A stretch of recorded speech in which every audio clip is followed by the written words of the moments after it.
Okay, good evening, San Clemente. It's 6 p.m. and we're calling the meeting to order. I would like to ask Commissioner Khan to lead us in the Pledge of Allegiance. Pledge allegiance To the flag of the United States of America and to the republic for which it stands, one nation, under God, indivisible, with liberty and justice for all.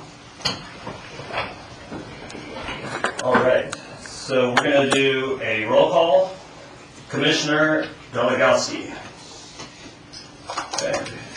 Commissioner Garcia. Present. Commissioner Grace. Present. Commissioner Haskins. Here. Commissioner Johnson is present. Commissioner Khan. present. Commissioner McCann. Present. Commissioner Schmidt. Present. Commissioner Van Noort. Present. Great. I would like to make an announcement. Today is a very important Jewish holiday, Simchas Torah, and I will be leaving the meeting early, so I do apologize for that. With that being said, we're going to move on to special presentations. Yeah. Okay, great. So approval of the minutes. Would someone like to make any comments or make the motion? Motion to approve. Second. All right, great. All in favor to approve the minutes? Aye. Okay, that passes anonymously. Oral communications? Great. We have Amanda Quintanilla.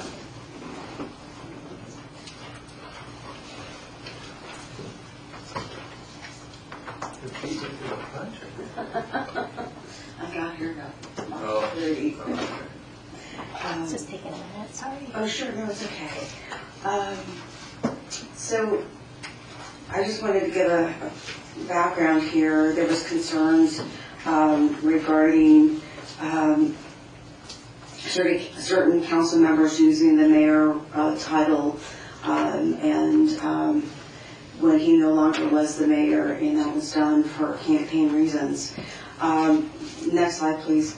The purpose of the policy was to prohibit the use of titles after terms were over, and this policy also prohibits the use of the city seal except in connection with official city business.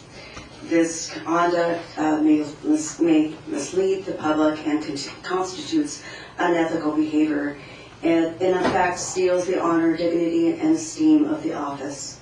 This policy applies to city commissions and committee members as well.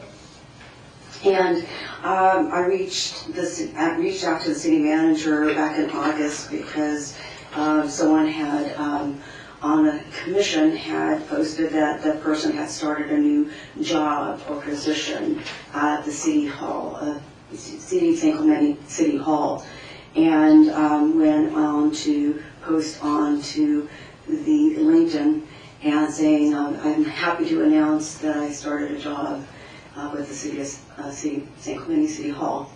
And so I think Mr. Hall had spoken to everybody to make sure that that was taken down because that should not be done. And this is one of his email responses.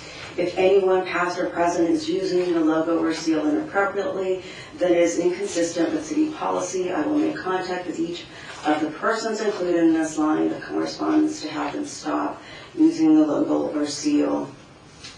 And so I think I just have one slide left in this, and so that is that. So there was concerns regarding using the city logo on LinkedIn, and hopefully some of the planning commissioners and other people, past or present, took those down immediately. And so I think that's it for my presentation. Thank you. And I hope that you abide by the city policy 12014-14. Thank you.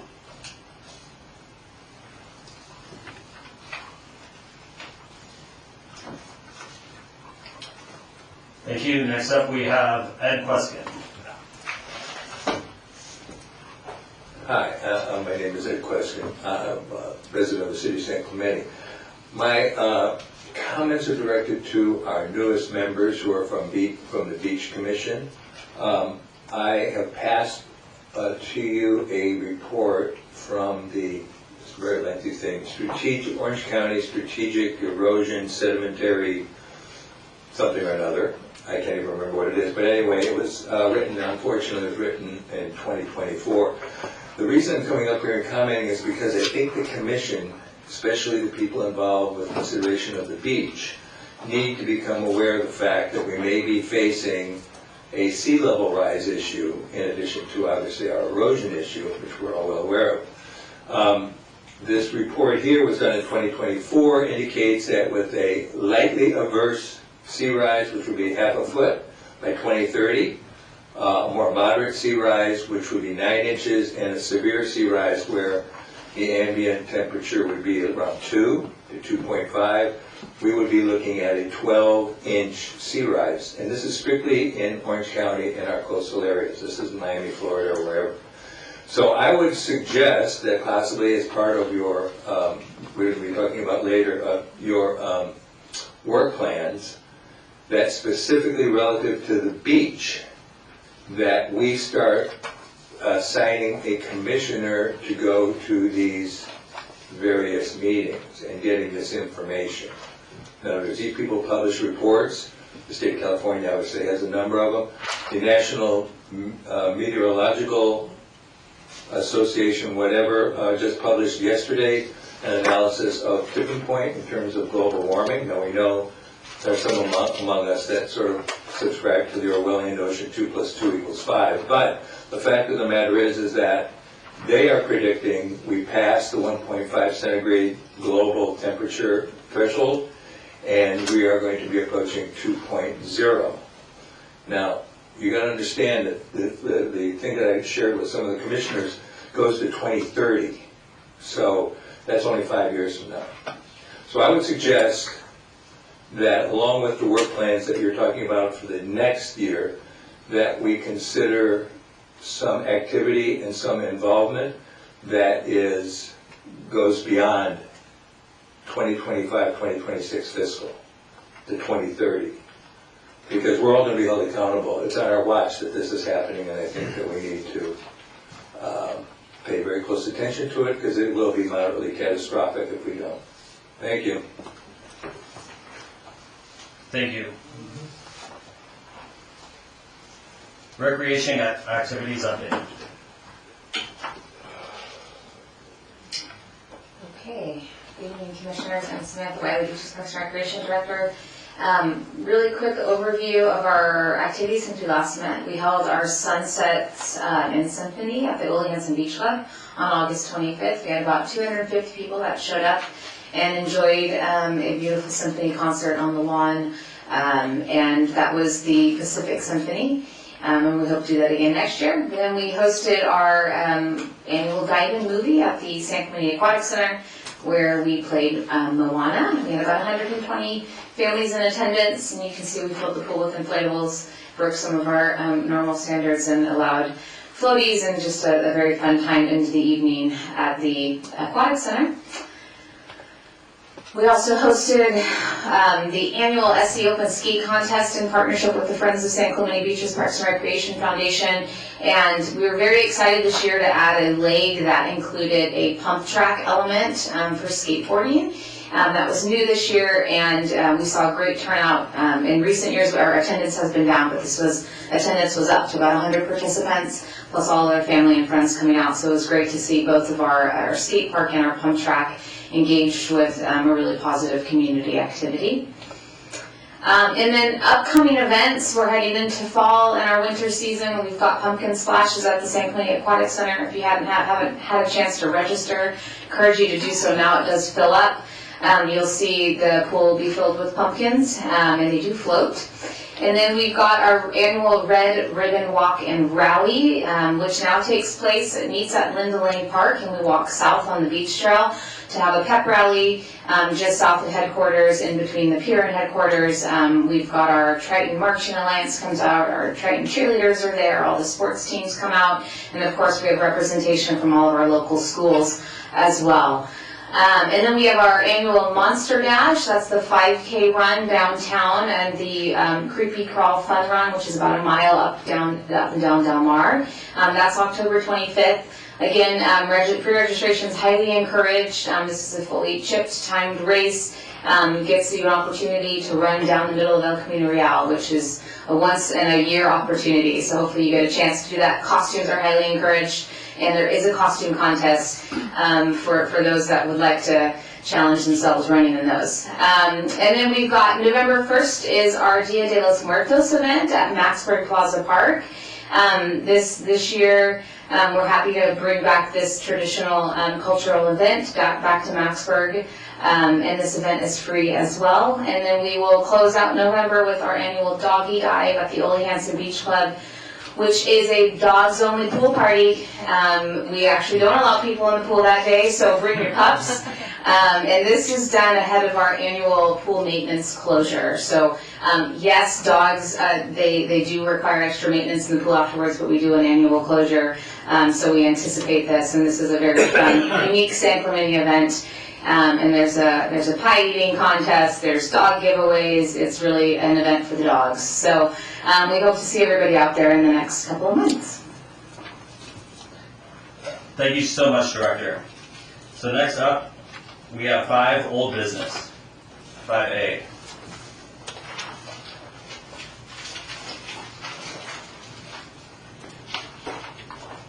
And our first speaker is Amanda Quintanilla.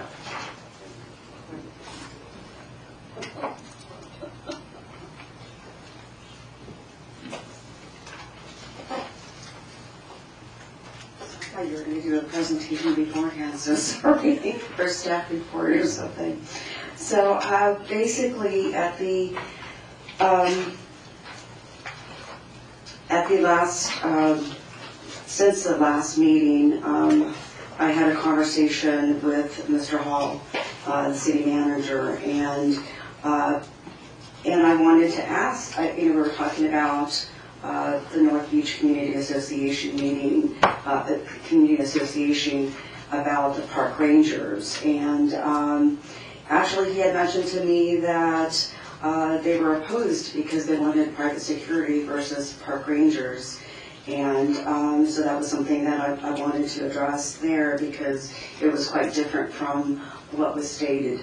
Also, I thought it was my understanding that it was the North Beach Community Association that had come forward regarding some concerns because they have had a strong presence, a very strong voice in the community, where other people like from Maxburg Park and other people in our city came together to support private security down at North Beach and other places.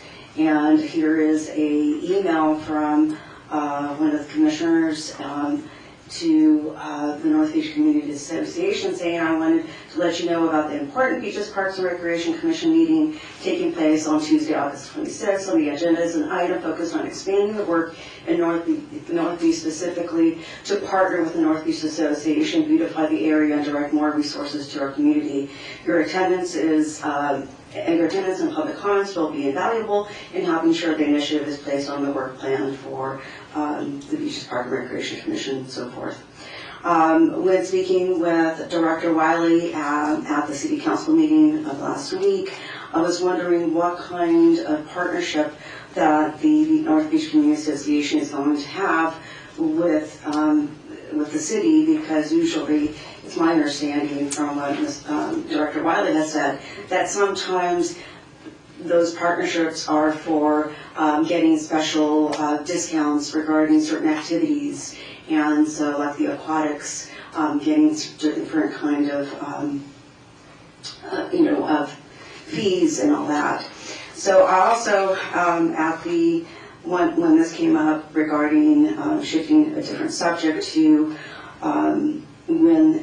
regarding the coastal plan, there were concerns about that, and Ms. Meyerhoff stated that the Coastal Frontiers conducts a shoreline monitoring program in the city each spring and fall.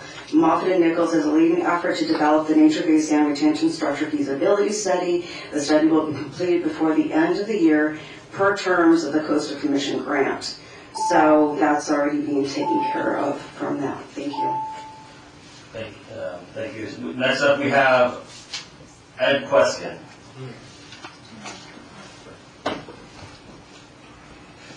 Very good. Okay. First of all, I'd like to thank our recreation director for the fabulous bocce ball league and tournament, which apparently is now going to be a recreational activity for the old, the halt, you know, decrepit. I have a team, and it's fabulous. And I guess we're moving to the fabulous lawn bowling facility. Thank you very much. It's wonderful. We've been working on that for years. Fortunately, we have to fight with the dogs. Okay, the reason I'm speaking today is because back in June of this year, Commissioner Khan and I were charged with doing some coordination between the Strategic Implementation Plan, which is mandated by the state of California, and the general plan. And I have provided for you, because I'm only going to have 3 minutes, I'm done for 2 minutes, a written explanation of what I would propose or what I would require or ask you to do relative to the work plan letters, because these letters, these plans, I think, need to comply and fulfill some elements of both the general plan and the strategic implementation plan. And we have been non-feasance, which means that we aren't particularly doing our mandate as far as the municipal code is concerned. I gave you a copy of that, by the way, and an explanation of the things that we're supposed to cover as a commission, or you're supposed to cover as a commission. I think this is really important because this is a bunch of items and matters that are under scrutiny by our friends in Sacramento and the state of California. We have a mandate to implement the elements of the general plan put through a document called the Strategic Implementation Plan. That's what Teddy and I were analyzing when we had our subcommittee. In the absence of that, we may be guilty of collective nonfeasance. It's an interesting term. And what that means is that by no intention of ours, but just by not paying attention, we end up perpetrating a harm on the community or on institutions. So I think it's very, very important that the commission pay very close attention to those things that we are mandated to take care of, one of which, frankly, is the budget. And unfortunately, the work letters, the work plans you have make a reference to budget, but if there's no budget, if there's no expenditure, if there's no fiscal analysis, I don't understand how you can even think about any of these things that money is involved. Anyway, that document I'll send to the city clerk. We'll make it a matter of public testimony, and that's it. Thank you very much. Thank you. Is that it for speakers? The rest, sorry. All right, team. What do you say we just go down the line, starting with Commissioner McCann, and we could tell each other, what subcommittee we want to be on, or so forth. So I don't think all of these necessitate a subcommittee. I agree. Can we have a discussion, because I have some questions, Right. just like you love my questions, Commissioner Hahn. I was wondering what we need subcommittees for and what we don't, because when we're looking at designs, so the work plan items like the Escalade and Forester Park and the meadow at Vista Hermosa and the dog park, all of those we're looking at designs, and that's not necessarily on our timeline, that's whenever the designs are available.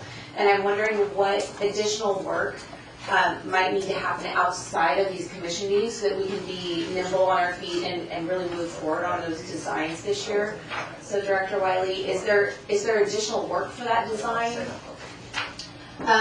No, we don't need anything from the commission on those. Potentially, as a proposed design or concept comes forward, you could look to establish a subcommittee at that point. That happens time to time, or you could make a vote at that point. I don't believe you need subcommittees for those items, though. Okay, so then we are looking at the other items, which one of them is the cost of fee study, which is for tonight. The other is the North Beach partnership. Another one is looking into parking. I'm wondering, since parking isn't necessarily in our purview, would this be us maybe conducting a survey and providing that to council to take that into consideration as they're doing their parking? Because we don't oversee parking. I wouldn't do a survey. There's already a city-wide survey going on for parking. Parking typically lives within community development when it relates to the downtown area, and engineering as well. So they're looking at that. If this is about understanding how parking is going, we could look at a future presentation. I'd have to talk to those two departments. But I believe, Commissioner Grace, you placed this on the work plan, so you might want to expand on what you're looking for. Yeah, so it was originally brought up because it was mainly about the different types of parking we have down there, ways to pay. There's like 3 different ways of doing it. And then that the spaces are not clearly painted. And so when you go down there to park, you don't see a space. And I think when we have visitors or even people from the city down there and they don't know how to park, and then they get ticketed, and it's not fair. So it is a maintenance issue, I believe, but it's also the secondary part of it is why do we have so many ways to pay? Because it's kind of hard to enforce and navigate through who's paid, who hasn't paid for mainly our RSVP folks that go down and write tickets. There's like 3 to 4 different methods of payment and there's different ways to pay between different areas. So it's very confusing to people. They don't know what's the state beach, they don't know what's the city beach. It just seems like the whole parking, it's just very confusing. So that's why I brought it up, because it was brought up to me. It's people, I've heard it a lot, people are confused on what they're supposed to do. So if we were to address this in this committee, what do you think might be helpful to mitigate those issues? So maybe a study to find out why we have 2 different methods of payment. There's a pay online or a pay at the pay point spot. Just maintenance issues and getting the spots maintained and what the maintenance schedule would be for it. And that again is not ours, it's mostly maintenance like you said. So I mean, I just brought it up because it is a pain point and it was brought to our attention and we were told that it fell under the Parks and Rec. That's why I brought it. Can I make a suggestion? So in order, if there is already a study going on, what if, Director Wiley, once that study is completed, we can then either see it or have a presentation from community development, and then we can go from there, what committee, whether it's creating a committee to work with community development or something like that. Yeah, so I don't know if the survey addressed the different types of parking, Okay. but maybe it's something we could incorporate when they come back with the full over. Oh, well, and if there's an establishment of a subcommittee with it, you can take the parking survey and then maybe do like a public forum or something. Yeah, Maybe. I mean, I'm just trying to think of like an actionable item that we can add. to yeah, the- I do know that it is on the radar for maintenance to paint the spots, but I think there's some concern about doing it early in the morning, waking up neighbors, or doing it when people are going down and surfing and they can't park, but that's more the maintenance department's purview to look into. So, I mean, we don't have to have this on the work plan. I just wanted to be able to come back with an answer on the different types of parking, and maybe if there was a way to make them uniform so it's easier for everyone to understand. So maybe not a subcommittee for that yet, but a request to review the study and then see where we go from there. That'd be fine. And then we would be looking at potential subcommittees for the North Beach Community Association, potentially for the sandcastles for Sloan, and then the sand erosion. Am I missing anything? I just want to make sure that if we are putting people on subcommittees, it's only for subcommittees we need. That's my understanding. Those three items.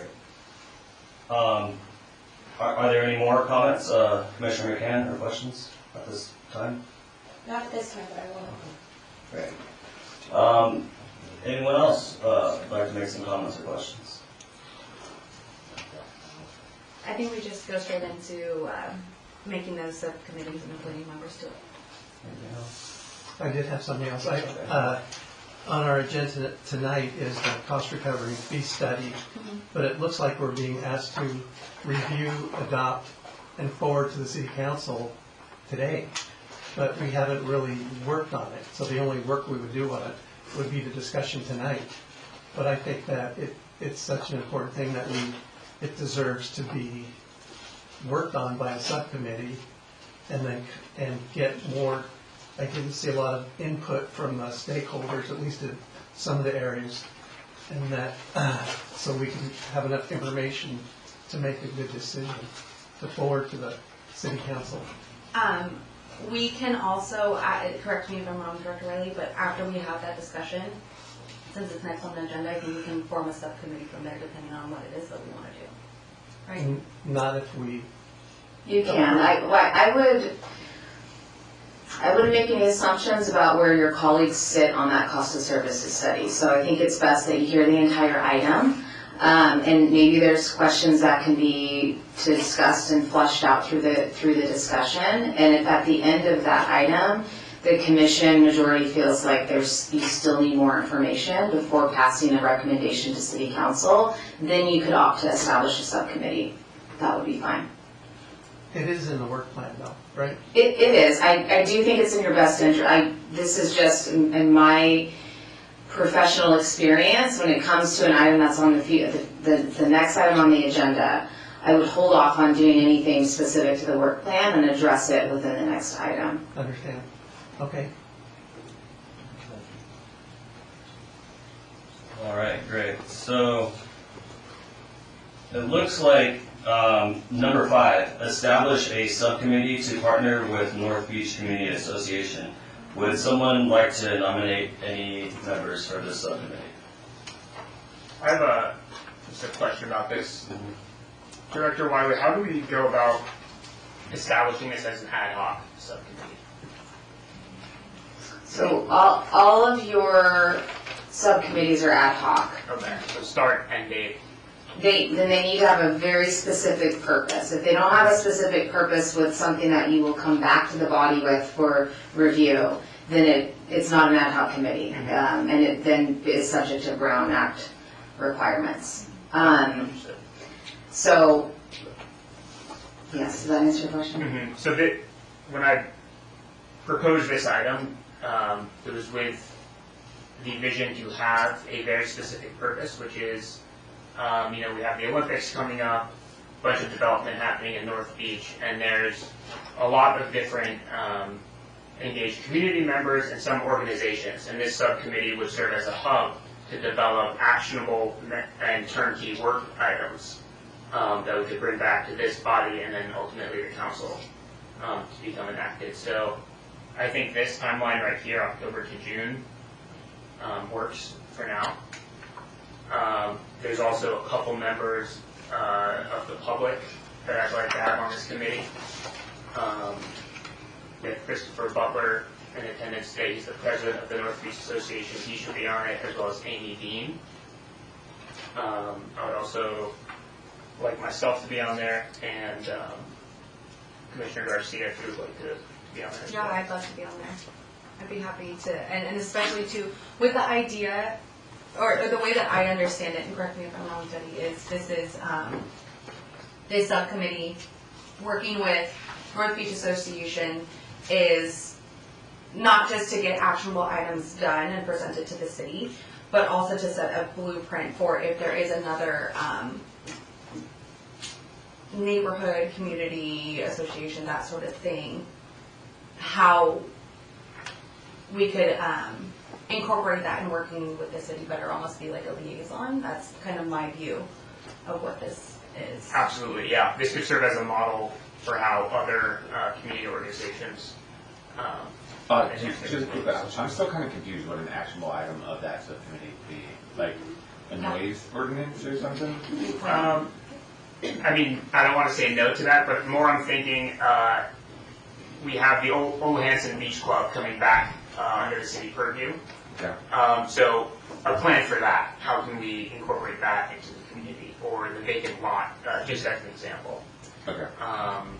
Things like that. Area beautification. I think I would just suggest, and I'd be interested living close to it, but just spell this out, right? In the motion. Yeah, Read in the that. motion. Well, I know you want the flexibility of it, but I feel like just the deliverable on those kind of moments is enough for. I hear what you're saying, and I also want it to be concise, but it's important we get the feedback from the community first for what the best use of this committee is.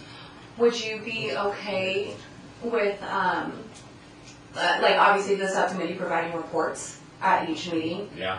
with what it is, showing whether, like, not a work, to use the term work plan, but what it has been discussed, or minutes from the meetings or something like that Or just as work plans get developed, Yeah. let them be discussed amongst us, on the dais, reported. right? Yeah, So could a potential deliverable be to liaise with the new North Beach Community Association and hear the feedback for what might be good for North Beach and how the city might support it? Is that, It's not just feedback, it's also, we want turnkey solutions that we can bring to the city and implement what does that quickly.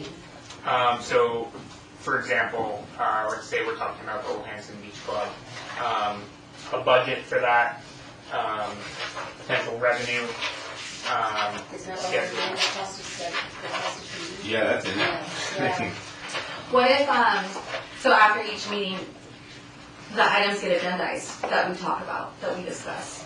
But it's just an ongoing, I think the community liaison aspect of it is, going back to Commissioner Khan, like, it could set a structure to how you interact with other, like Marmalade community, right? Like, they're gonna talk about the hotel that's being developed in that area too, right? They're gonna want representation of the city.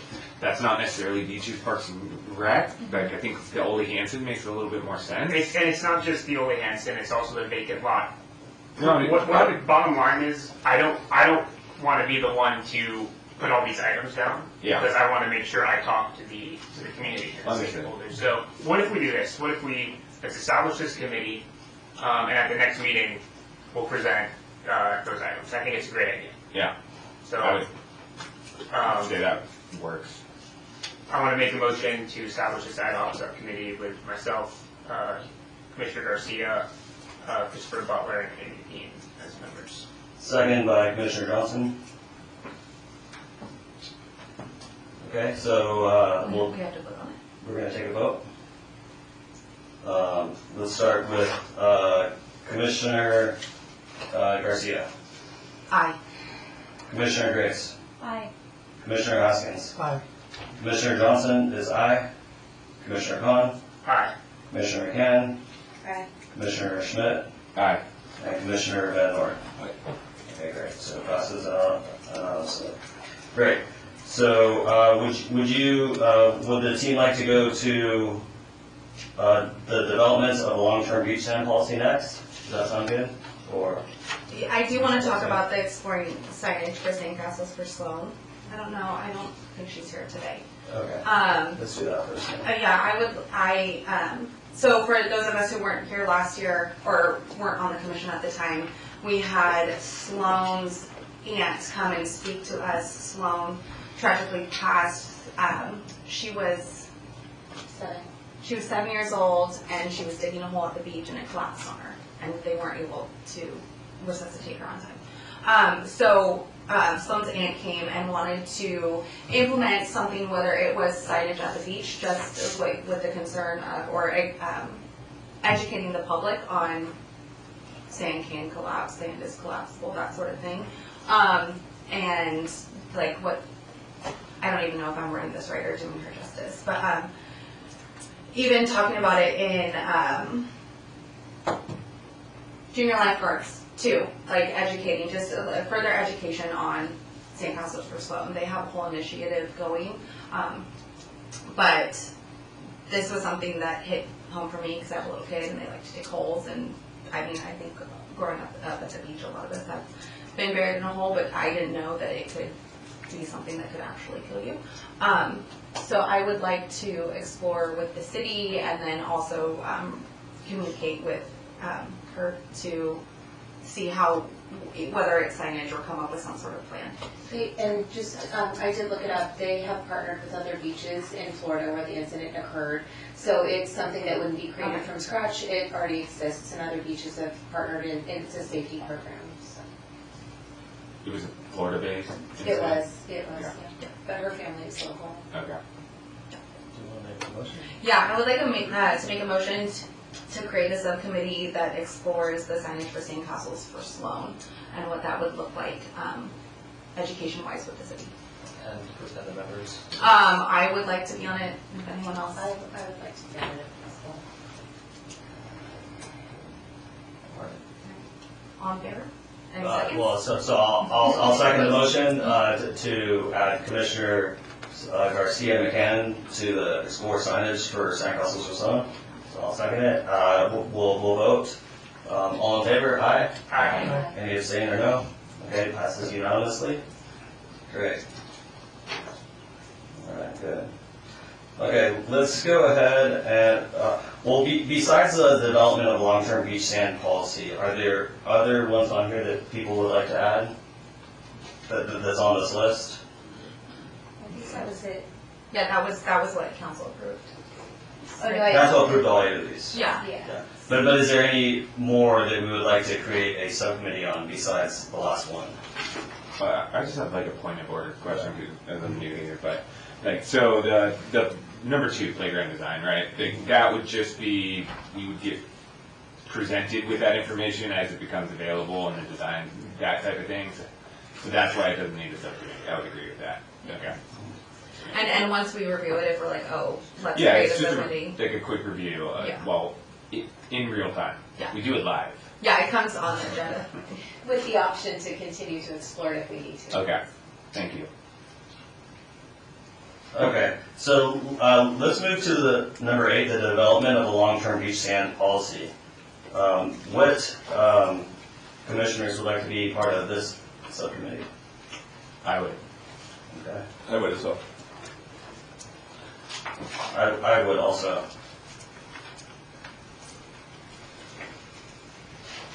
Someone want to make a motion? I will make a motion that we establish a long-term beach sand policy subcommittee, and would like Commissioner Tolokowski. Schmidt, He's not Schmidt, here. and He's not here, sorry, Schmidt and Nord, oh my gosh, I know everybody's first name, and Commissioner Johnson. Oh my gosh, you guys. It's okay. You can't see our name tag, so it's Yeah, it's okay. All right. Can I fix that? Is it okay? Did we get it right though, Debbie? I got it. Schmidt and Nord Johnson. That's great. She cleaned it up. I need that. My goodness. We all need it. Yeah. All right, great. I second. Okay, great. All in favor? Aye. Hi. Okay, any abstain or no? Okay, unanimously. So commissioners, are you sure there's no other items that you would like to be a subcommittee of before we move on? Or any comments or questions? I have questions about the timeline aspect of it. I know that in the item it said that the commission you're requesting us to establish subcommittees and projected timelines. And something that I'm wondering is if we could have a timeline for the parks, so the Talega, Forester, the Vista Hermosa Meadow, and the dog park, if there's any sort of timeline that we can see for that. And then if each one of our subcommittees can develop a timeline so that we can have some sort of deliverable, even if it isn't a complete resolution by June, because I feel like last year our timelines were a little nebulous. Yeah, well, if you could. I agree with that. So, just in that case, like the beach sand policy, right? Like we're publishing the long-term feasibility study January. Right. All right, so technically the subcommittee has 2 months to catch up on that. Yeah. But like, what's the timeline for that? Because after that, then it's probably 2 years before implementation and final study. All right, so like. Maybe it's just like, well, I think once all of our subcommittees meet, because, right, it's not just here on the dais. Yeah. Once you guys meet amongst yourselves, if you can decide that, we can all decide ourselves. Okay, and so then come back with. Yeah, at the next as- meeting, just be as like, you were saying, come back with the timeline. yeah, Just Okay. so we're aware of what we can discuss at each meeting and have some forward momentum. Yep. in the reports, yeah, that we do propose. So that's something we make a motion toward, is having feasible timelines, or is that just something we do? Up to you guys. We could just agree on it. I don't think we need a motion, but I don't know, that's up to Thorne. Yeah, well, typically, so the subcommittees will meet, and then next regular meeting, we can come back and kind of propose, you know, what we found and our goals and looking towards. Each subcommittee will report at the next meeting, so. Okay, great. Awesome, so are we ready to move on to new business, everyone? Okay, great. So we're going to move on to new business, consideration of cost recovery for BPNR services. Speakers or presentations? Why not, if you don't mind, I'd love to do my presentation first, and hope maybe I can answer some questions. Okay, so this evening, tonight, we're going to be looking at a really important policy, establishing a policy that we've never had before for the department or the city. We're going to be looking at findings from our consulting group that we've been working with for well over a year now, Matrix Consulting was hired to study from a third-party perspective what our cost recovery looks like as a department, specific to beaches, parks, and recreation fees.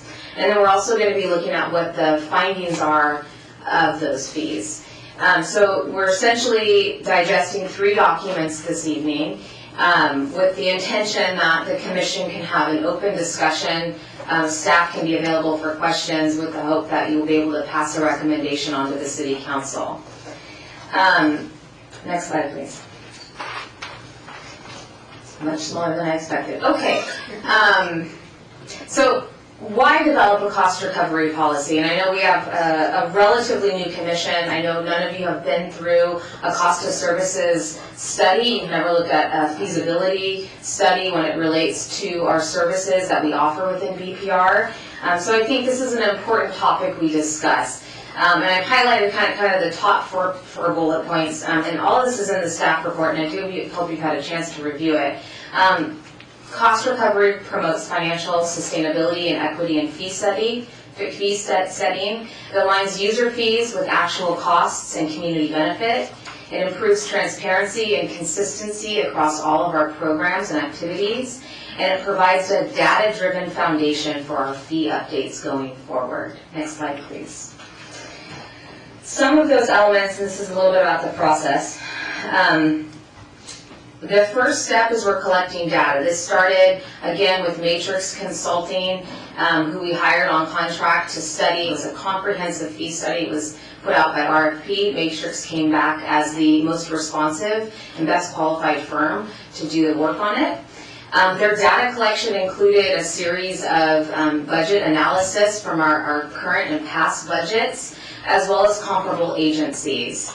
And looking at that, they look specifically line item by line item about what each of our specific costs are. And you're going to start to hear some terminology that whether it's fully burdened cost, the fully burdened employee cost, that's really what we're looking at. We're taking every single fee, and there's over 175 of them that have been analyzed, and we're looking at what is the specific staff time, the materials, the energy costs, all of those things. The utility costs are then what's built into what our actual cost is. From that data collection, we've moved into step 2, where we look at determining cost recovery methodology.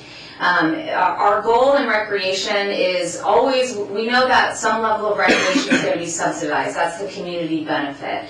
And I will get into that strategy in a little bit. Step 3 is to come to the public input portion, and that's where we're at this evening with our Beaches, Parks, and Recreation Commission. This body is intended to be a public forum and a public meeting, so we can hear the feedback and hear the input.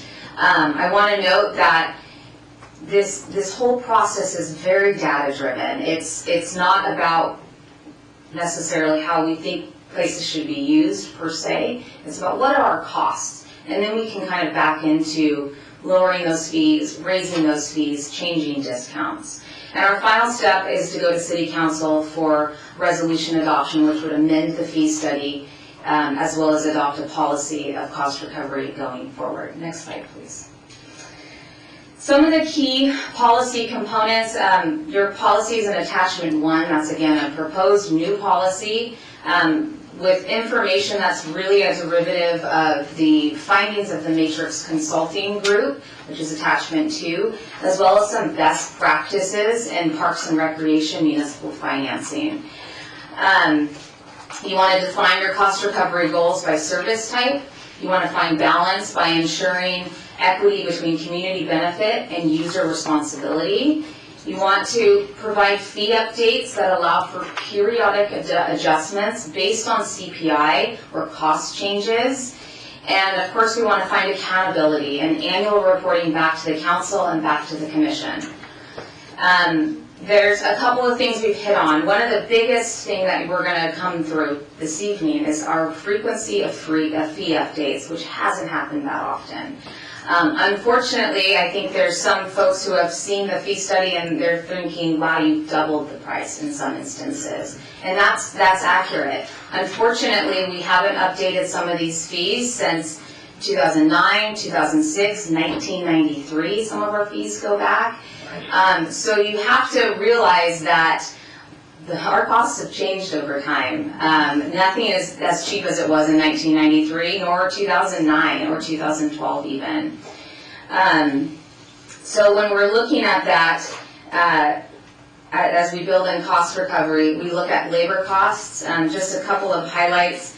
We've had, just in the last couple of years alone, our employees have received essentially cost of living increases or just general labor increases through a negotiated contract. And that's varied anywhere from 1% all the way up to 3% in the last 3 years. Utilities costs have gone up in the last couple of years under assumptions of 2 to 10% annually, depending on which utility we're looking at. And of course, we can look at our CPI, which is always a good gauge on how the market is fluctuating back and forth. And then we've seen operational costs. Pool chemicals have gone up substantially to a point where it's actually unpredictable what chlorine is going to be today versus tomorrow.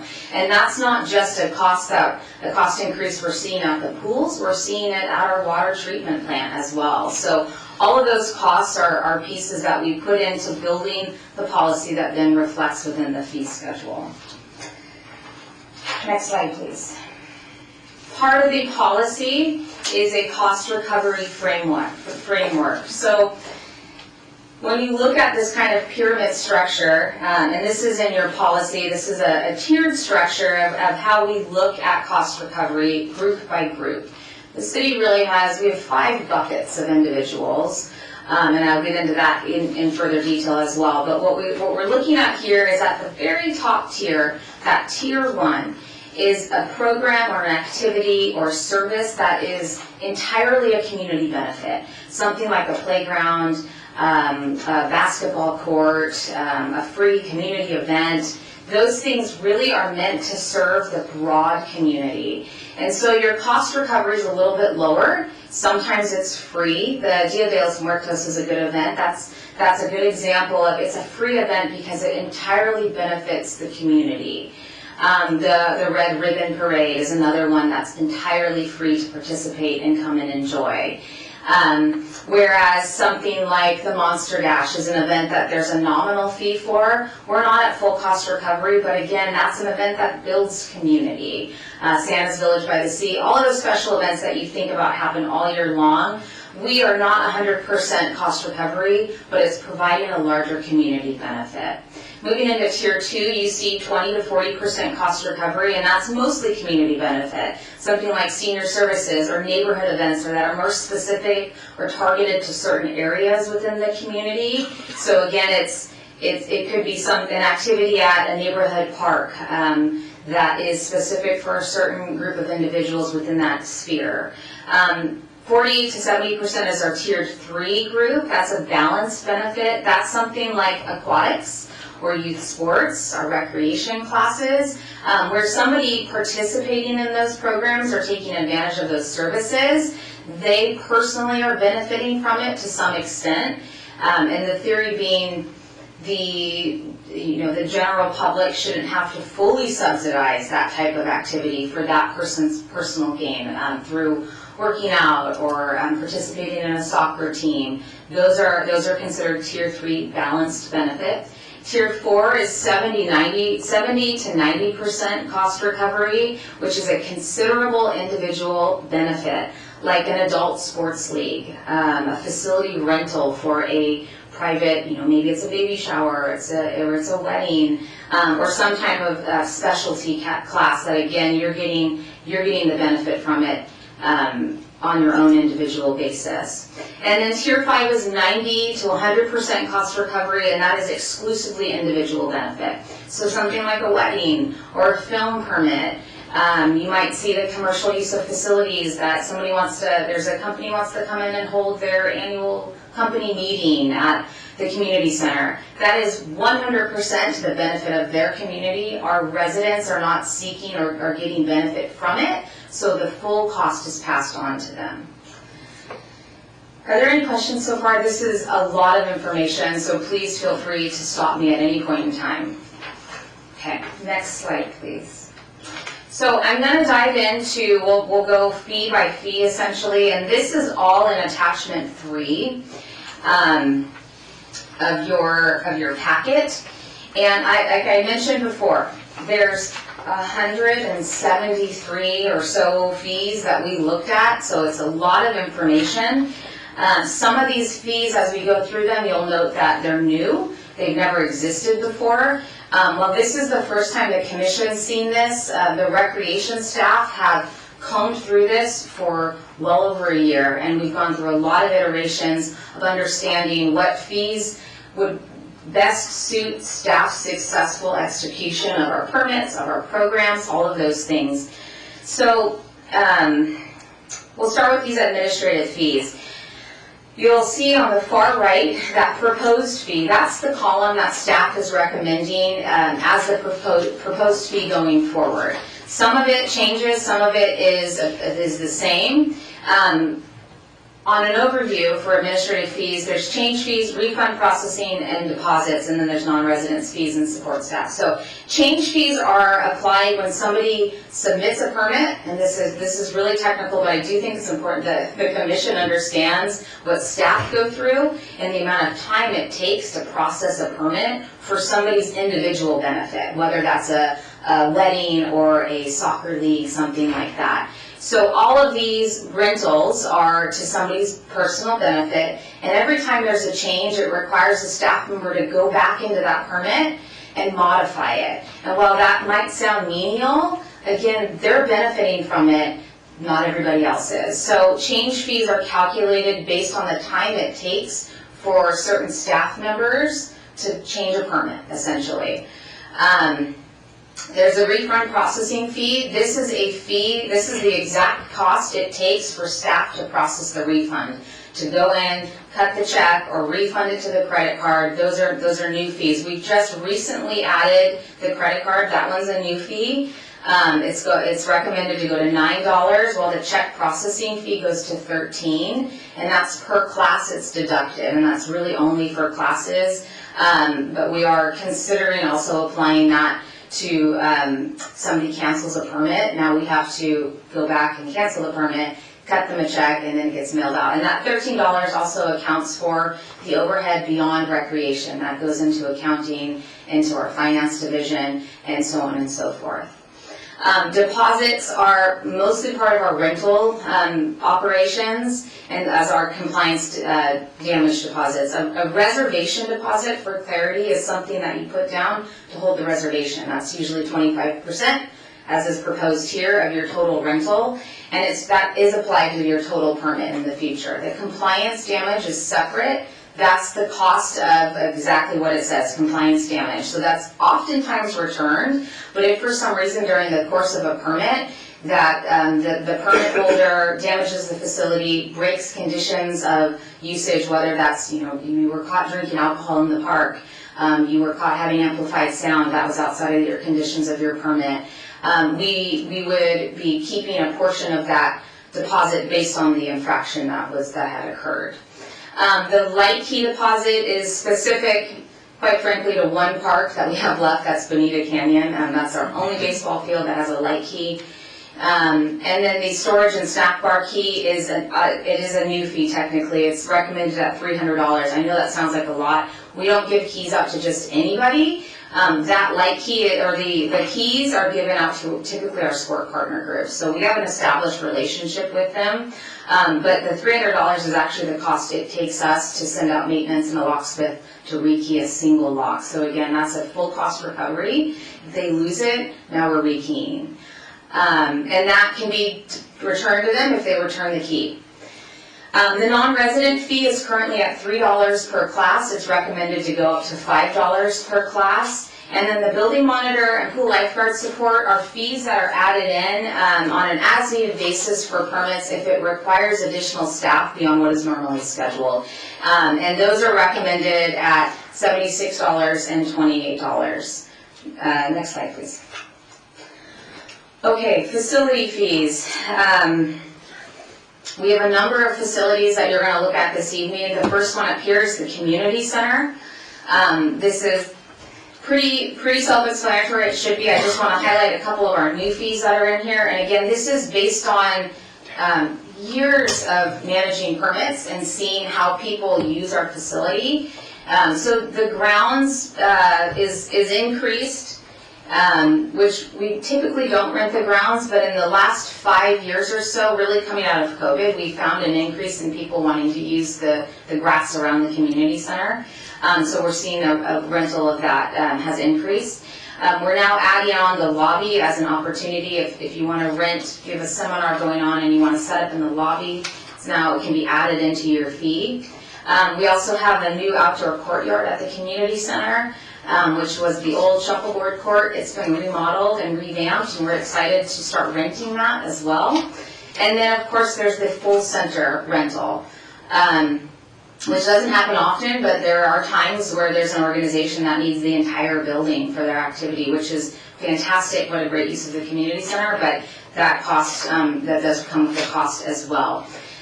So those rates are recommended Monday through Thursday and Sundays. That is as it is today. And then there's a slightly higher rate on Fridays and Saturdays, which is also very typical. And I want to note that our recreation facilities, when it comes to rentals, we do have the flexibility to increase some of those fees based on market value or comparable values. So when we look at renting the community center, there's comps all over the town that somebody could go and help host a wedding or help hold a meeting. So that was also taken into consideration through the recommendations. Are there any questions on any of those two slides so far? I have one quick question. Yes. For some of the proposed fees that are higher than the actual cost, what's the thinking behind that? So that goes to what I just kind of mentioned, that the comparable value of that space. it's worthwhile. We have an incredible amount of assets, and we need to use those rooms to our benefit. And again, this is a rental that is most likely for 90 to 100% personal benefit. So we're passing that cost on to them. And what you're seeing here will be further discounted, and I think in one of my future slides I'll go over what fee waivers and discounts also look like. So that proposed fee is very rarely paid for. Most of the time we're renting to residents and they get a substantial discount, or we're renting to a resident nonprofit who's getting a significant discount as well. Any other questions on that stuff? Okay, next slide please. Same thing, facilities. Tierra Grande Park has a small building in it. This is recommended. It is substantially higher because it takes a lot of staff time. It is pretty far away from our kind of home base of operations, but also it's regularly set up to host our play school program. So it takes more staff time to go in and set it up. And then we get into the Ole Hansen Beach Club.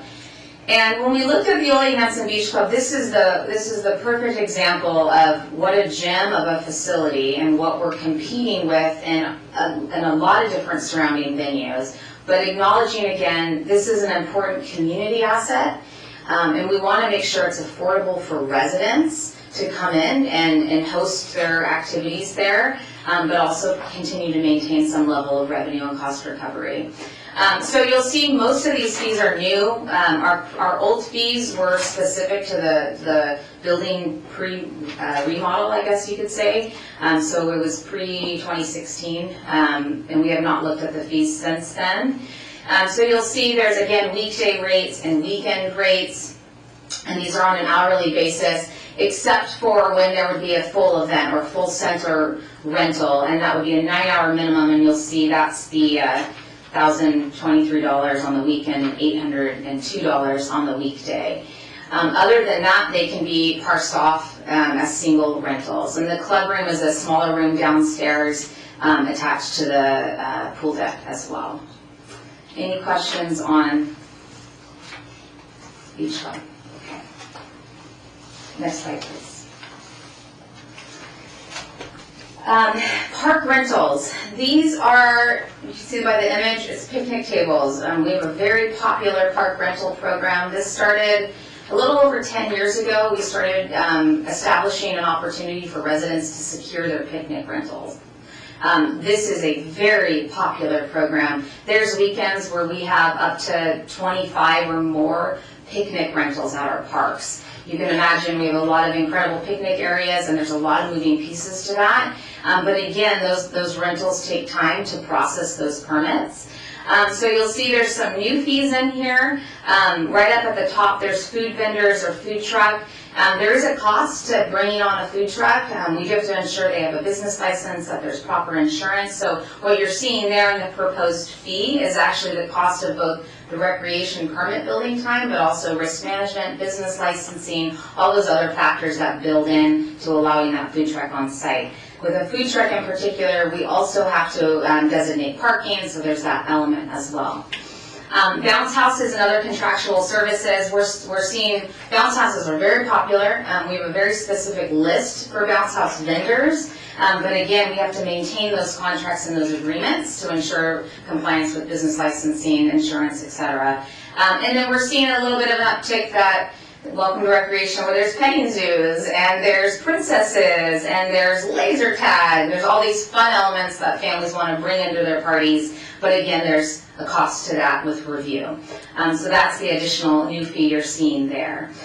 Below that, you'll see we've got some recommended discounts, and these are recommended to stay the same. So if you're a San Clemente resident or a resident nonprofit, you'll receive 50% off of your rental rate, or a nonprofit non-resident would receive 25%. If a non-resident's coming in and they're looking to rent Tierra Grande Park, they would be paying the full fee. They would not receive a discount. Picnic areas, again, this depends on your size. This has been the best way to manage it in our experience.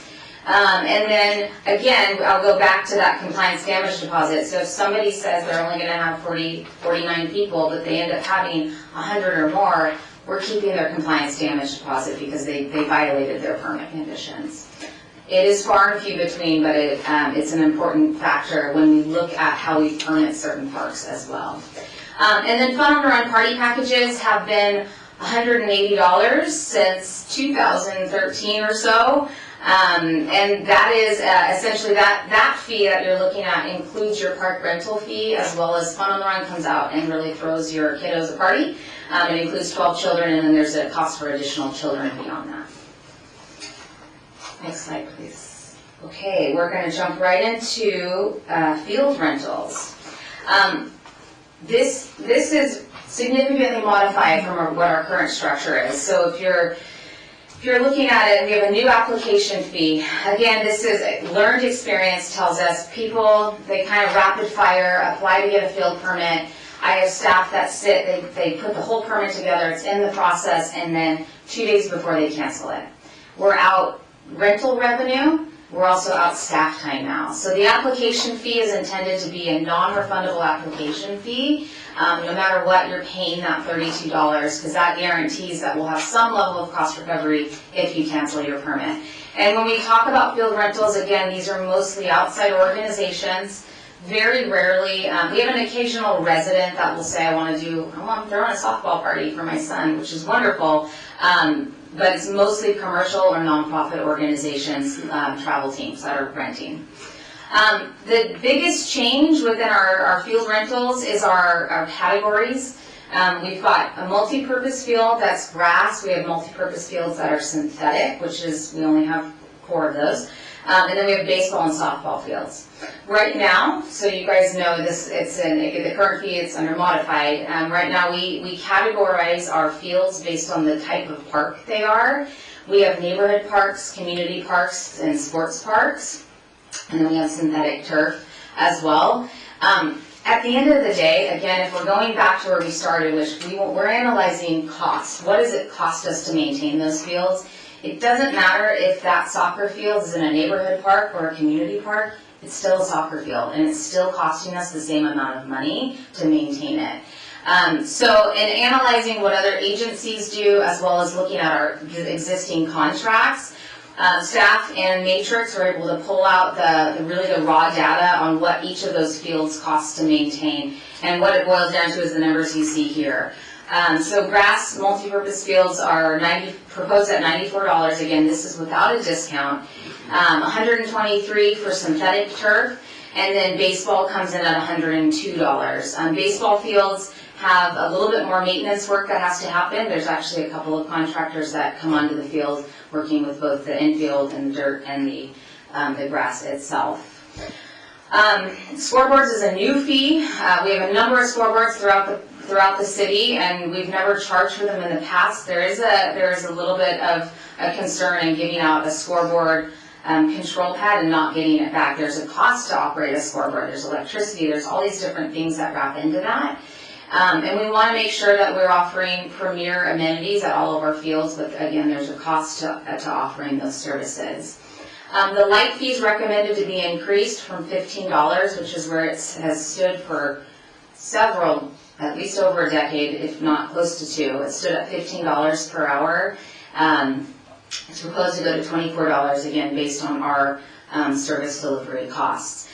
We do not discount light fees. We never have, and it's not recommended to do it because, again, that organization is benefiting 100% from those lights on the field. And then this Vista Hermosa Meadows, right now it's set at $250. Proposed to go down to $177, and that would be if you're renting the entire space.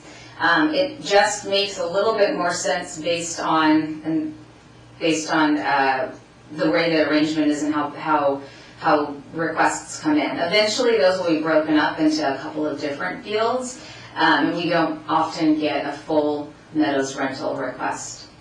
And then there's the storage and snack bar fee. Again, this is a fee that's really applied to our partners. It's a new fee, but so the commission and the public is aware, almost every single snack bar that you see in our city park is occupied by one of our partner leagues, and they don't pay anything for them currently, which is fine and well, but there's a cost for that. They're running water, they're running electricity. Oftentimes they're They're running refrigerators all year long, even when it's not in use, so there is a cost to that as well.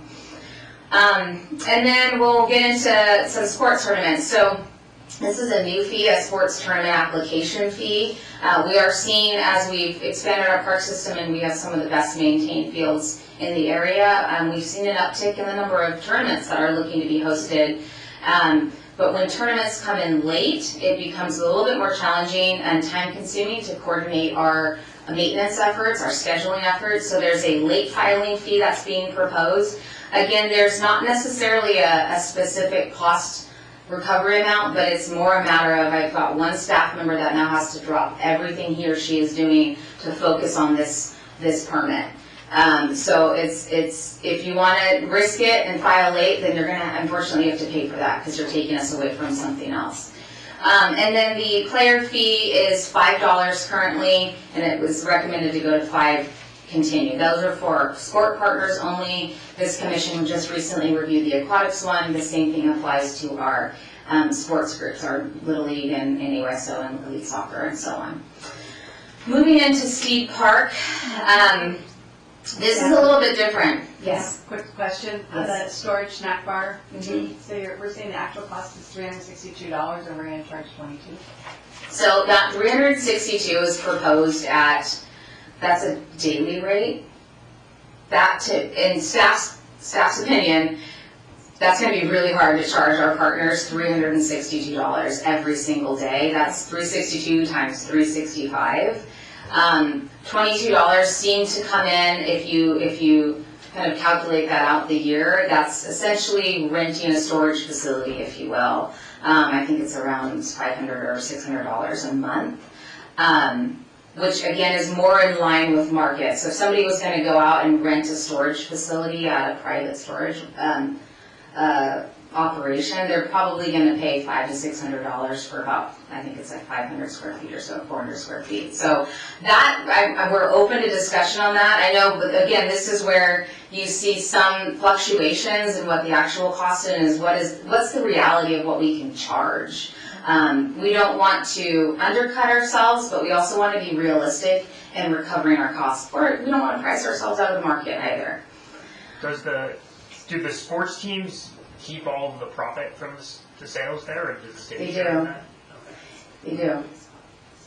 Yeah, and this is a new fee, so it's hard to determine how it will be received. It's always hard when we're talking about fee increases, no matter if it's in an individual or an organization. But I do think staff's opinion is we've got to start looking at some level of recovery for those facilities, particularly as they're running refrigerators and freezers all year long. That was a great question. Thank you. All right, I'll move into Steed Park. Again, hopefully you're all familiar with Steed Park. This is really our tournament baseball, softball facility. There's 4 fields. It's primarily used on the weekends. It does remain locked during the week outside of permitted use times because we try to keep those fields in pristine condition, ready for tournament play. This one, again, is a little bit of we want to make sure we're realistic in our marketing and that we're going to continue to attract these travel teams to come rent the facility. Steed Park was always intended to be a tournament level facility and attract outside teams in. So we want to hopefully maintain that motto and that mantra. Currently we charge $3,000 per weekend. That includes 2 days of essentially 7 a.m. to up to midnight use. The actual cost to run that facility for two days is about $9,500, as you'll see in that middle column. That number, again, based on our experience and our comparables, will run every single team out of town, and the fields will sit vacant. So the recommendation at $4,200 is in line with other agencies. It's reasonable based on what we know how they operate. And that would be for 2 to 24 teams. So that's a relatively small or mid-sized average tournament, if you will, 24 teams. And then any time there's over 25 teams, you're looking at a larger tournament. They're probably going to be there longer during the day. And we're looking at an additional $25 per team that the tournament would pay. Again, and the thought being that larger tournament's probably gonna go from 7 a.m. to 10 p.m. versus that Category 1 tournament is likely to be done closer by to 5 or 6 at night. So just that extended use. And then they do pay for all their lights as well. So the light fees would be on top of the hourly or the weekend rate. Janitorial fees are typically a flat fee or flat rate. It's currently $90. $400 gets us closer to what we actually pay in contractual services. Same thing applies with field preps. And then the tournament deposit, it's $500. It's kept all year, so the commission understands we have just a handful of regular tournament organizations that come into town, and it's kind of a fight for weekend to weekend, and we do fill up. It's very rare. We maybe have 1 or 2 weekends that are unfilled, and that's because we have to rest our fields. But the tournament deposit can be applied to their last tournament, if you will, or it can be returned at the end of the year. Next slide, please. Okay, this goes to deposits and discounts. I do want to point out, as we kind of wrap up field permits, last year we processed 645 field permits, which is a significant number. So it's one of our larger revenue line items, and that includes all of our partner costs as well. So we're not talking about 1 or 2 permits throughout the year. This is a substantial amount of permits that we're running through our system. Similar, what we've already covered with deposits and discounts, we're not making any recommendations on changes for those discounts or deposits. These are all, the sport partners are established within our existing policy, but I'm again happy to open that conversation with the commission if that comes up. Next slide, please. Okay, now we're going to get into aquatics, which is even a better eye test and eye exam. So I'll run through this as best as I can because I think the screens are a little bit small probably for our members in the audience. The proposed, this is at the top, we're looking at discounts. These are just for rentals. We'll get into passes in a little bit. Just for rentals, we process about 65 to 70 pool permits per year, substantially lower, but with good reason. We have smaller opportunity to come in and do rentals of the pool, but most of those permits are issued to our sport partners, Water Polo Club, San Clemente Aquatics, the high school, some of those kind of frequent users, if you will. So we're not making any changes to the recommended discounts. Those would remain the same. Then you get into pool rentals and what that looks like. I'll just call out, so you can see that we have an all pools and deck facility rental fee that would be $501 per hour to rent the entire deck of the entire facility.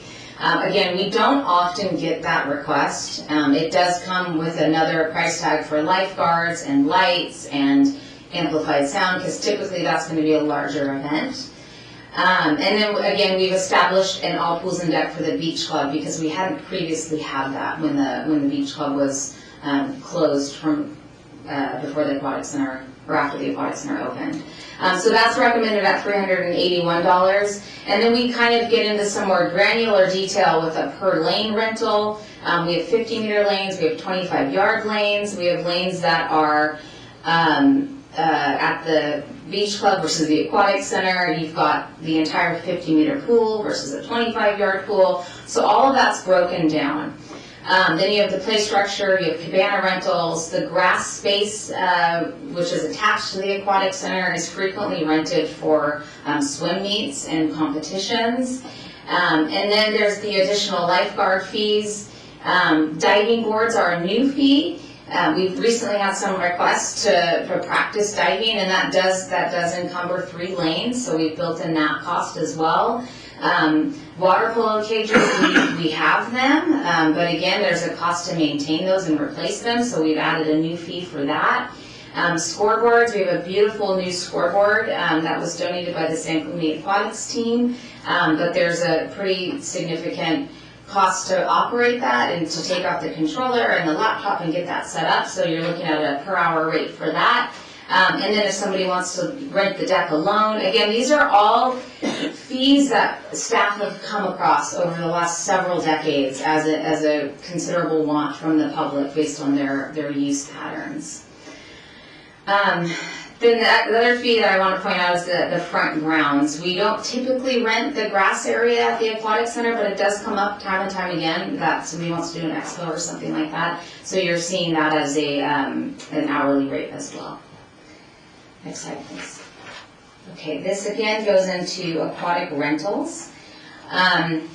Pool party packages, this is a little bit more of a streamlined structure. We do have quite a few rentals. If you've ever been to the aquatic center around the summertime, the vans are full and we have a lot of private parties. So there's modification to that. Again, using the information, being informed by what we previously discussed on that slide, what they're getting in space and time as well.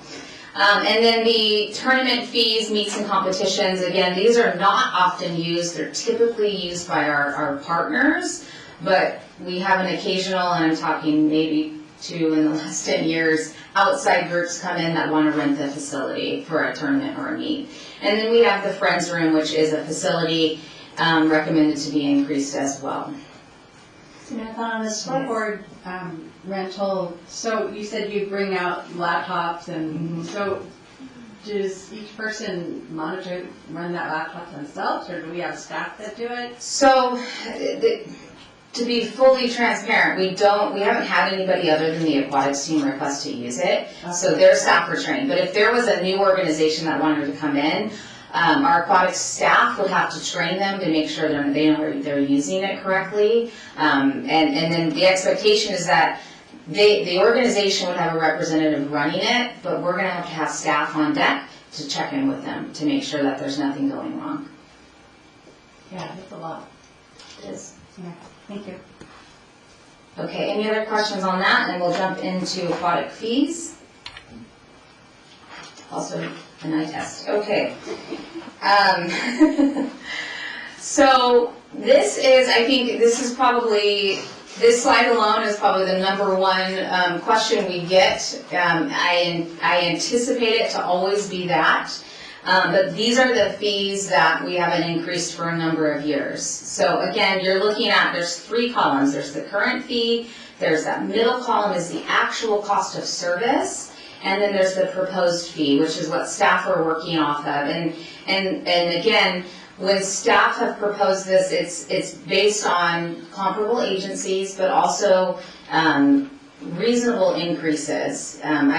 Acknowledging that we haven't increased for well over a decade, and chemicals have gone up, staff costs have gone up, utilities have gone up, all of that's increased. We're also looking at an aging facility. The Aquatic Center was opened in 2012, so it's getting old. It's becoming an old facility.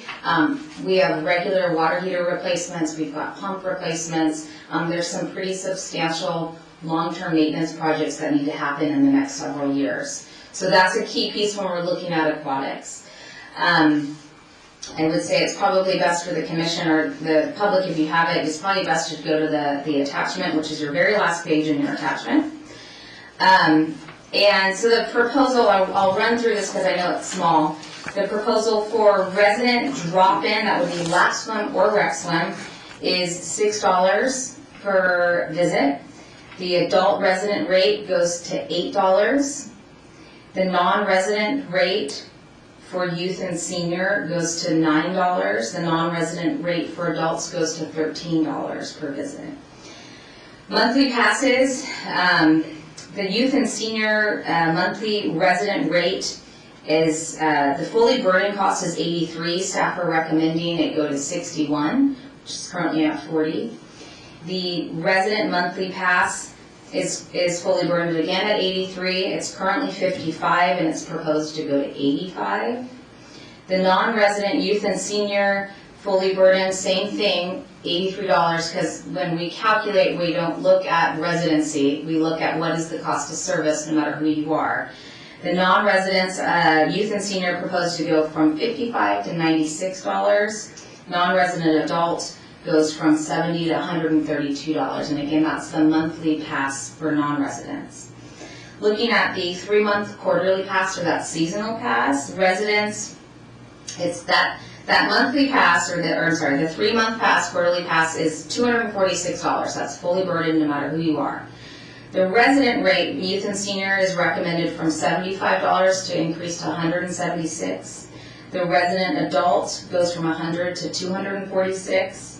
The non-resident youth and senior goes from $140 to $281, and the adult non-resident goes from $200 to $385.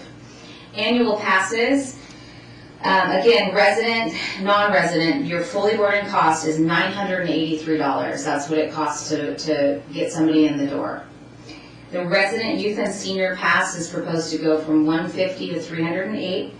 The adult is proposed at currently $200, proposed at $469. The non-resident youth and senior, $300 to $534.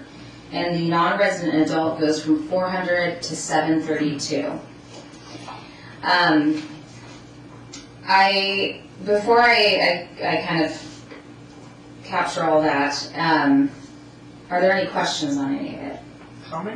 Do we know how many non-resident passes we sell? I thought someone would ask that question. Yes, we do. Let me see. We sell a total of 87 this past year, compared to 390 resident passes. Is that 7 days a week, 5 days a week? So their pass is good as long as the aquatic center and the beach club is open. They can use it at both pools as long as the facility is open.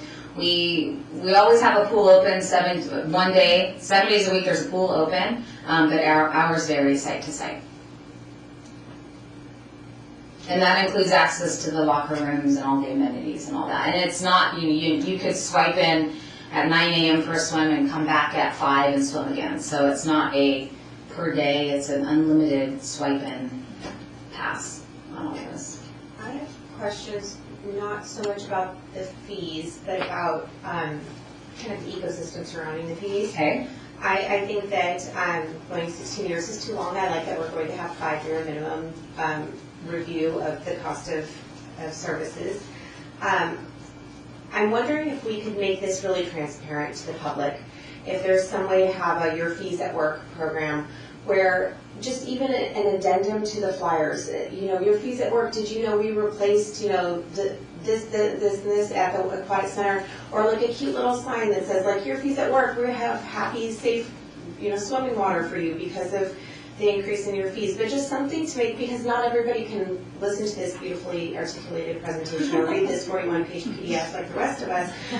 But I do think that it's helpful to see, your kind of like those, like your tax dollars at work, and just like a little video on our Facebook page, or like, hey, meet this person that works at the aquatic center. Because of you, they're able to maintain this facility in this way. I just think that it's important for people to see that this isn't something that we're just trying to grab money. We're trying to recoup costs that have been lost over time.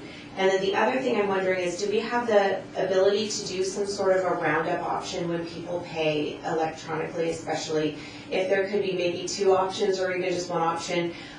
Roundup to donate to your City of San Clemente Parks and Rec, or roundup to donate to people who might need assistance in paying for their swim passes, and then have some really simple criteria for people to qualify. And, hey, did you know, are you having trouble buying your annual pass? Did you know there's a program that you might qualify for? Because I know that there's community members such as myself that I'm looking at $6, and if you're like, you want to round up for your kid to 7, I'm like, sure, if it means somebody else's kid can swim.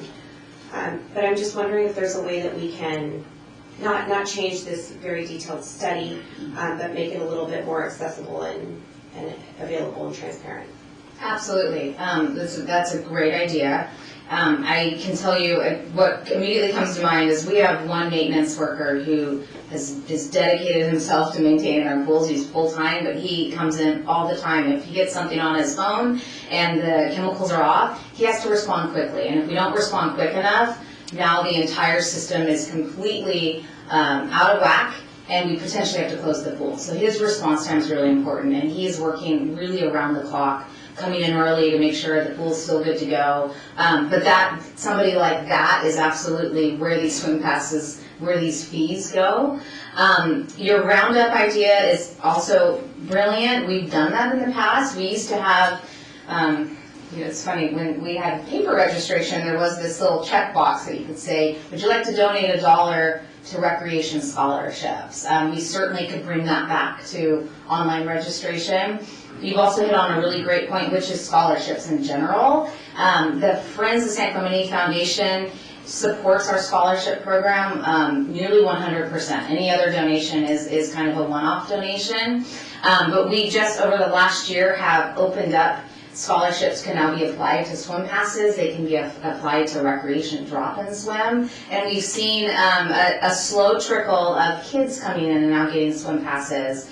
And I know seniors take advantage of that, so that's another really important piece. And we're working to tie that scholarship program into our Silver Connections, which is our senior program that we're kind of getting off the ground running, with, again, making sure that the facility remains accessible to some of those most needy populations. Because swimming is an incredible benefit for health and wellness, so both great ideas.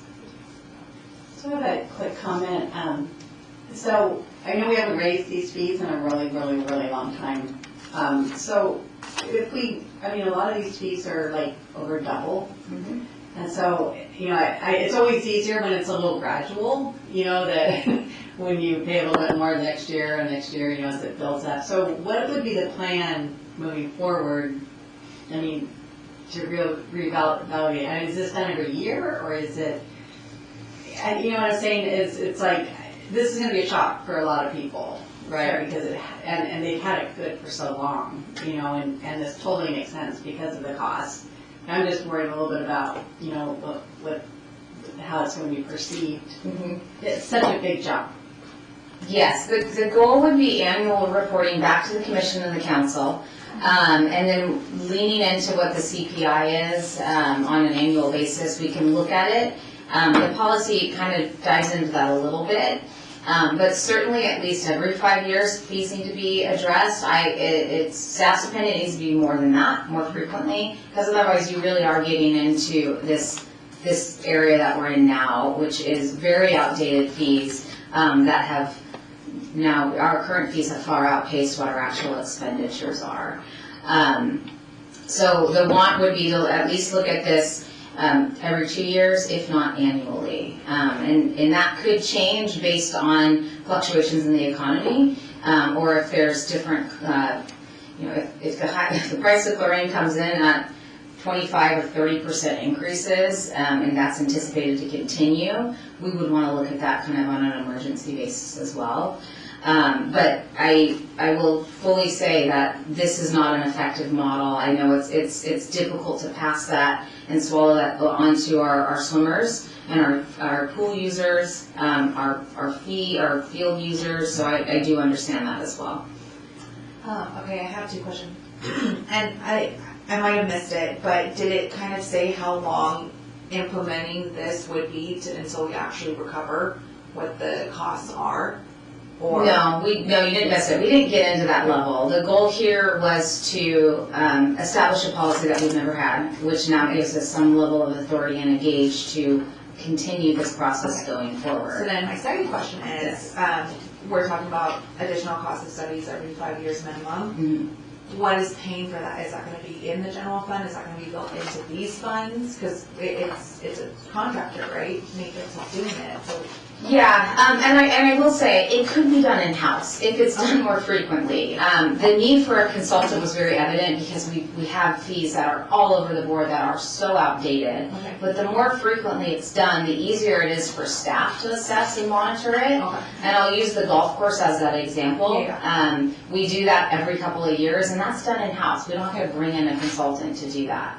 So it's easier when it's done frequently and often. Okay. But yeah, okay, so yeah, I was trying to understand, we're raising this, but it's a recovery fee, but there's no idea of when that recovery would actually be.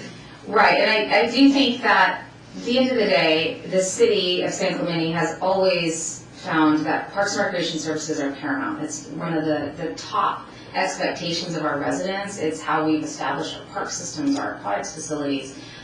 We have, I mean, maybe I'm biased, but we have some of the best recreation facilities in Southern Orange County. And I think people flock to this area because of that. I mean, there's a reason why we have people driving from Aliso Viejo to our pool. They could go to another pool, they're coming to our pool. Right. So acknowledging that, we know that it's an important service, but we also know that the city will subsidize a portion of the pool. That's always gonna happen. Aquatics is an established important service within this city and within its residents, and it will always be subsidized. I wanted to piggyback off of that and ask a clarifying question about the 38% recovery. Is that, with this proposal, we would be at a 38% cost recovery? You'd be staying around that range. Again, that would be our goal. We're currently at about 38%. This is going to keep us in that range, probably slightly higher than that.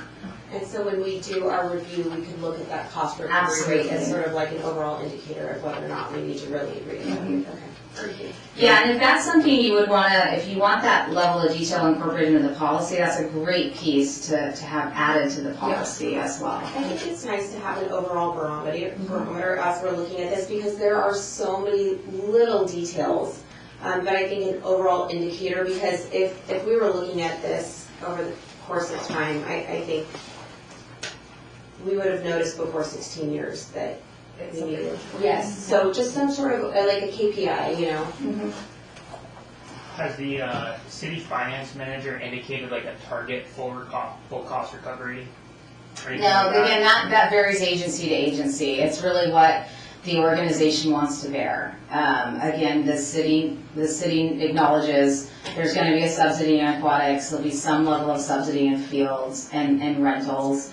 But that's part of this process, is trying to narrow that down so it's not just throwing everything at the I mean, wall. it's a lot to decide in this one meeting, and I'm wondering if it would make sense to be a little more deliberate and get more granular. Like, for example, the non-resident fees, I don't see a reason why the taxpayers of San Clemente should be subsidizing 2/3 of the cost for non-residents in the pool. Like, it seems like to me like that should be at least 100, if not more. Same with private weddings and the upper pyramid items were just completely private benefits. So we still have public comment on it, and then after, I think that we should go through and discuss exactly what you're talking about. Sure. I want to run through the last of the fees. Sorry, I know it's a lot, but I do think it's information you need to get in. So next slide, please.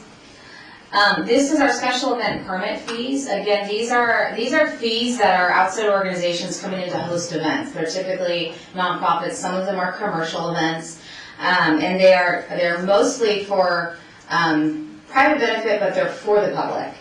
So that it's kind of an in-between. We process 71 special event permits average per year. Many of those event permits are under a partnership agreement, so a lot of them are not paid for. But this is an attempt to recover some of those costs. I want to highlight a couple things, change fees being one of them. These special event permits can take an enormous amount of time. We had a permit this year that took one staff member of mine almost 60 hours to process. And that, again, was a public event, but it was hosted by a private organization. And so you can imagine that's a lot of time for one staff member to be focused on this one organization. There were also a lot of changes within that permit, and every time we have to change, it's now more time spent. So we're looking to establish change fees within permits. We've also expanded different categories of events as well. There's simple events that are really easy. They're pretty standard process. They can be pushed out pretty quickly. Then there's complex events that are done on a single day, complex events done on a multi-day. And then there's category 4 is a nonprofit or resident beach cleanup, which is typically a single day. And that one sticks out probably to you. But it's hard to swallow and justify an organization that wants to clean the beach. Why would we charge them a fee? It's a funny thing. We do need them to get a permit, though. We want to make sure that if it's an organization that there's insurance and they know the guidelines for cleaning the beach. So it's an important fee, but it seems silly to charge them the huge application fee. Along those same lines, vendor shows. If you've been to an event in town, you'll see there's a lot of different vendors. Some of them have 2, some of them have 50. And there's a certain level of time that goes into processing that vendor list. And each vendor technically has to have a business license, which is also very time consuming. So the effort here is to streamline that process for our permit holders and also our staff as well. So it kind of puts groups into buckets. So at the end of the day, all we need is a list. And you have 24 vendors, you would pay $381, and that's gonna cover your business license fee as well as processing anything else through your permit. So that's a bit of an effort to streamline and clean up our current process. Next slide, please. This also goes into some more miscellaneous permit fees. We've got street closures. I can tell you that there's been an event in town that's been a massive street closure, and they paid $400 for that giant street closure event. That significantly impacted the public, but they paid $400 under our current fees. So for some context of, again, we want cost recovery. If there's an impact to the public, we want to make sure we're recovering some of that cost and also in staff time as well. So that's the street closure. Block party permit fees are the same. They've been $100 for as long as I can remember. And again, that is really a personal benefit. We don't get that many of them, but that's there's streets in the T-zone area or on the west side of the freeway that they love to do block parties, but there's an impact to that. Sound amplification, these fees are passed through, essentially there's a cost to us processing a permit for amplified sound. We're looking at, is there a DJ, is there live music, what kind of band is it, does it comply with our insurance requirements, so on and so forth. Janitorial fees are not always applied. Again, these are kind of cafeteria, they can be added on, they're not a guarantee. Janitorial is a pass-through cost. All of our janitorial and our trash service fees are calculated at prevailing wage under our current contract, so they can be quite substantial. But in our current setup, the city's often, and we're taking on that cost ourselves. So again, we want to pass that through to the applicant. Parking lot and parking pass. So if there's any type of closure of any parking area, there's a cost to go out and notice that. Legally, we have to notice it. There's a cost to post it. So what you're seeing there is actually the true cost of what it takes to reserve a single parking spot. From our recreation staff to our public works time to signs, all of those things, to the fuel it takes for the truck to get there. It's a very detailed cost that you're looking at. And then the parking pass would be the per space per hour if it's in the beach area, and that would again just be that actual cost, that raw hourly cost. Beach fees. This is the fee that we haven't increased since 1993. And this is a little bit of a modification from what we currently have. I won't bore you too much with the details currently. We do have this weird, if you have a multi-day event, it's X amount of dollars, and then every day thereafter, if it's 2 days, then it's this fee, but if it's the second and the third day, it's another fee. It's very complicated. This is an attempt to streamline that and make it a little bit easier. And I also want to clarify that beach events are not private weddings. We don't allow private weddings or ceremonies on the beach. We don't permit them currently.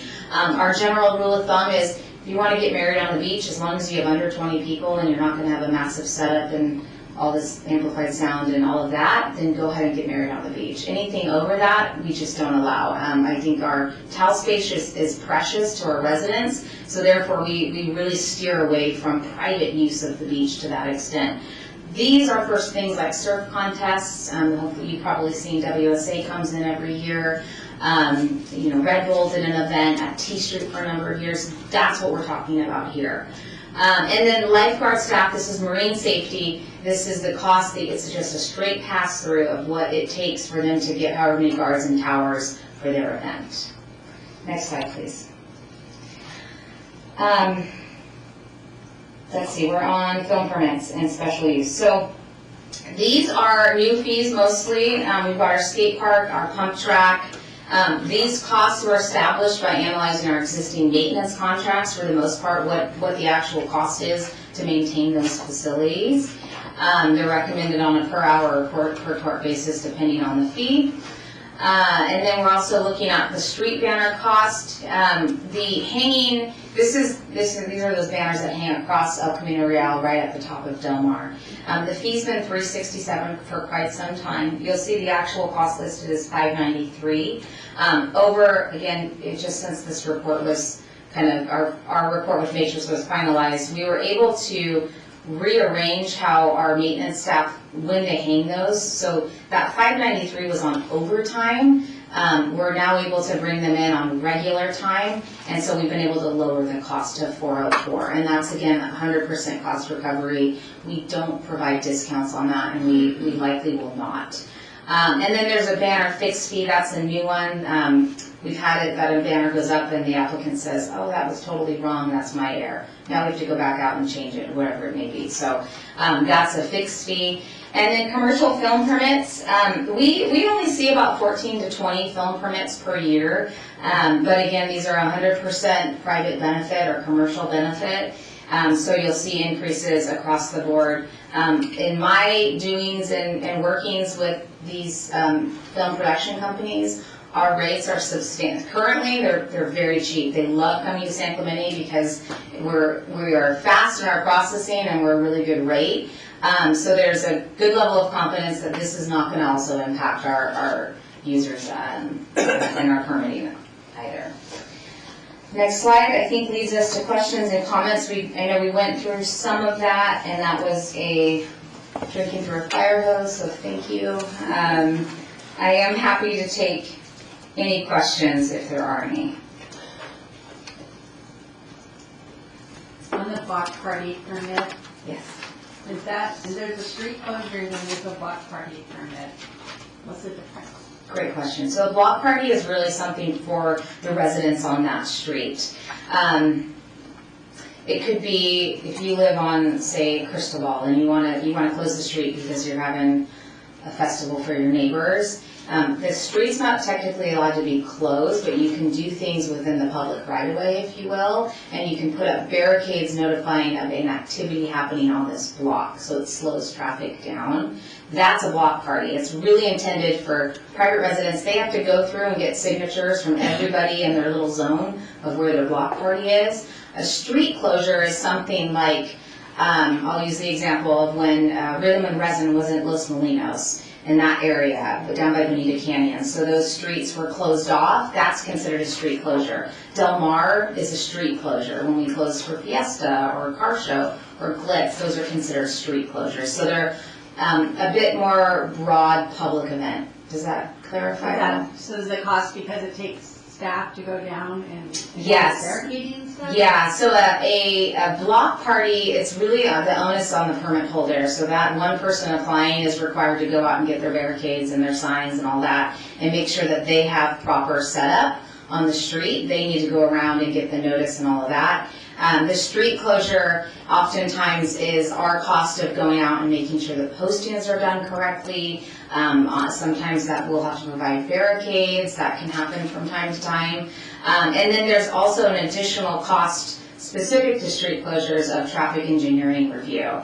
And there is constantly changes in traffic engineering rules and regulations that modify what's required of street closures. So there's not a one-size-fits-all street closure anymore. So the 100 current fee, and then there's the total cost for the block party is $515. Is that just staffing? Yes. Do the permit?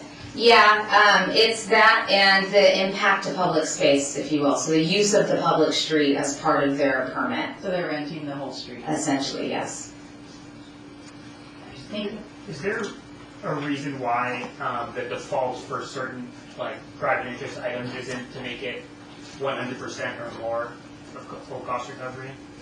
Yeah, typically that goes into, we don't want to price ourselves out of the market either. But even if we price ourselves out, we're still losing money. What fee are you looking at?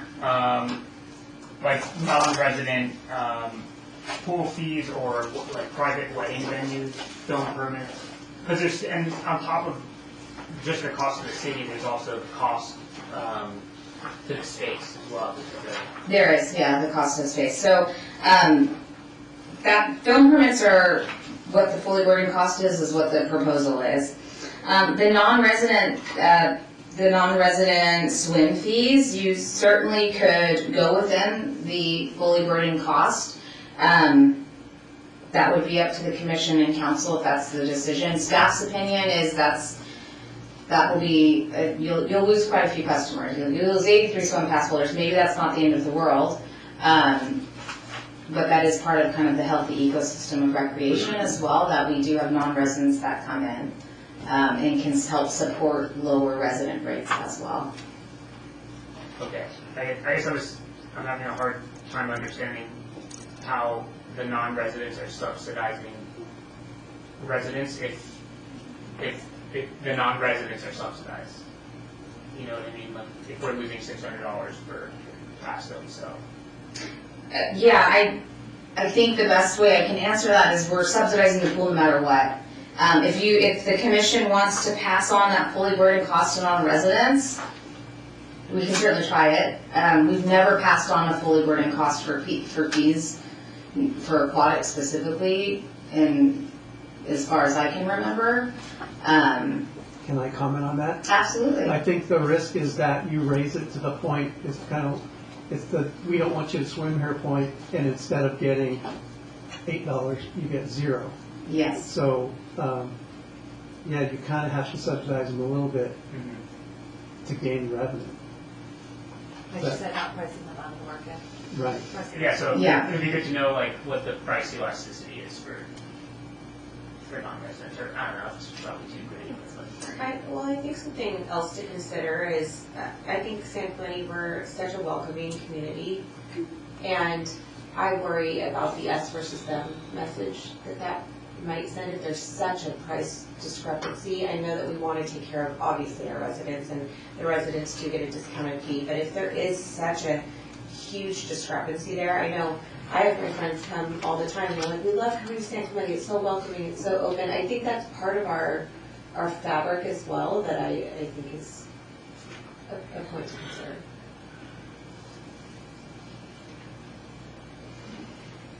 I think you have public comments, Yeah, and you're I was welcome gonna to say- circle back to other questions as they come up. All right, we have quite a few. First up, we have Ms., or is that Shelley LaPlante? Yes. All right.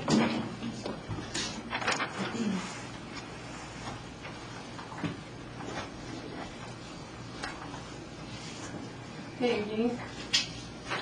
I have been a resident of San Clemente since 1988, and I'm here regarding the BPR proposed cost recovery policy and amendment to the Parks and Recreation fee schedule, and my concerns about them.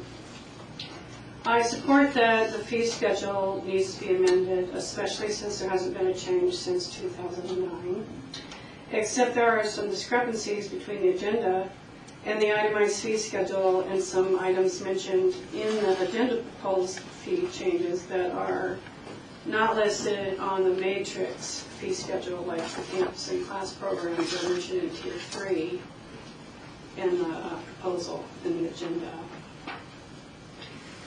One example that's very concerning is on the procedure section 5.0, the tier 3 aquatics fees, basically mention a 40 to 70% cost recovery, but on the itemized fee schedule in the matrix group,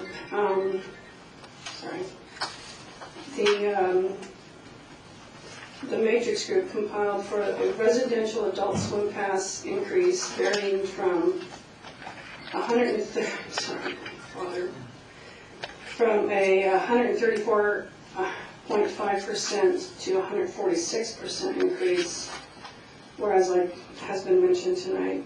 The non-residential passes increase range from 83% to 92.5%. And one-time pass fees, the one that was mentioned, like from $2 to $6, is a 200% increase.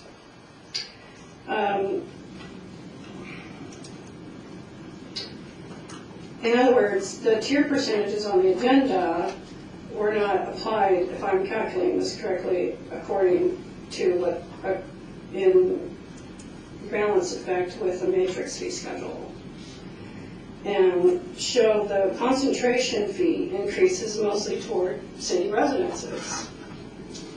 And if this fee schedule would be approved, it would not be affordable to many people in the community, including myself. And I have been an annual pass holder to the aquatics for over 10 years, and I have enjoyed the price. You know, it's great, and I understand everything. But I also think that with this extreme percentage of increase, all of a sudden that's supposed to be coming into effect next year, if approved, it would have a negative impact on the community with fewer renewals and fewer new registrations. So it's my opinion that this be revised, this report be revised to a more reasonable, transparent That's your time. consistency. Thank you for your time. Thank you. All right, we have Mr. Pluskin. Did you put in this part? Oh, yeah. That was fascinating. Okay. Hi, I'm going to take a macro approach to this. One of my little cottage industries these days is looking at the revenue and expenditure calculations from our finance department, which is quite fascinating. And what I would suggest, or maybe ask, is do we have a grand total of revenue versus expenditure at the end of the day? Do we have that? Did our friends at Matrix do that for us? Oh, good. So is there a net add or a net loss in terms of the fee schedule? Just generally speaking, you can understand what I'm driving at, right? Just to sort of get an overall macro view. The other thing I'm wondering is that are we taking all of these proposed fees and assigning them to the appropriate account in the city chart of accounts and run a preliminary budget and then see which ones basically we want to subsidize or which ones we're showing as a loss? Because I know Matrix, a fine organization, which by the way recommended that we take BPNR and give it to Public Works. That's another story for another day. But the fact of the matter is that we should be looking at these things within the context of our accounting system, as they would be charted. You know, we have an accounting system that basically identifies every conceivable cost, whether it's administrative, salary, electricity, and so forth and so on, under each one of these categories. It would be nice to take this fee schedule and apply it to that system, and then get a preliminary budget. And then we can make the adjustments, but that's what we're going to be living with anyway, right? Do you follow what I'm saying? I mean, I'm basically saying take this proposal and apply it to our accounting system, take the unit costs, take the unit costs, take the quantities that we're proposing, run them through the system, it's all computerized, and see what we come up with. And then we can make the necessary adjustments. Does that make any sense? No. Anyway, that's the way I would do it. And my brain is slightly damaged because I got a degree in public accounting in college, and of course my consciousness is now altered irrevocably. Anyway, that's my position. The other thing is, real quick, I have 32 seconds. A wonderful revenue source will be the former lawn bowling facility. Once it becomes a bocce ball tournament level, I would more than happy to be commissioner of that league and share with the city all the revenue I could extract out of my little bocce ball people. That's all. Thank you. Thank you, Ed. All right, next we have Jean Arnold.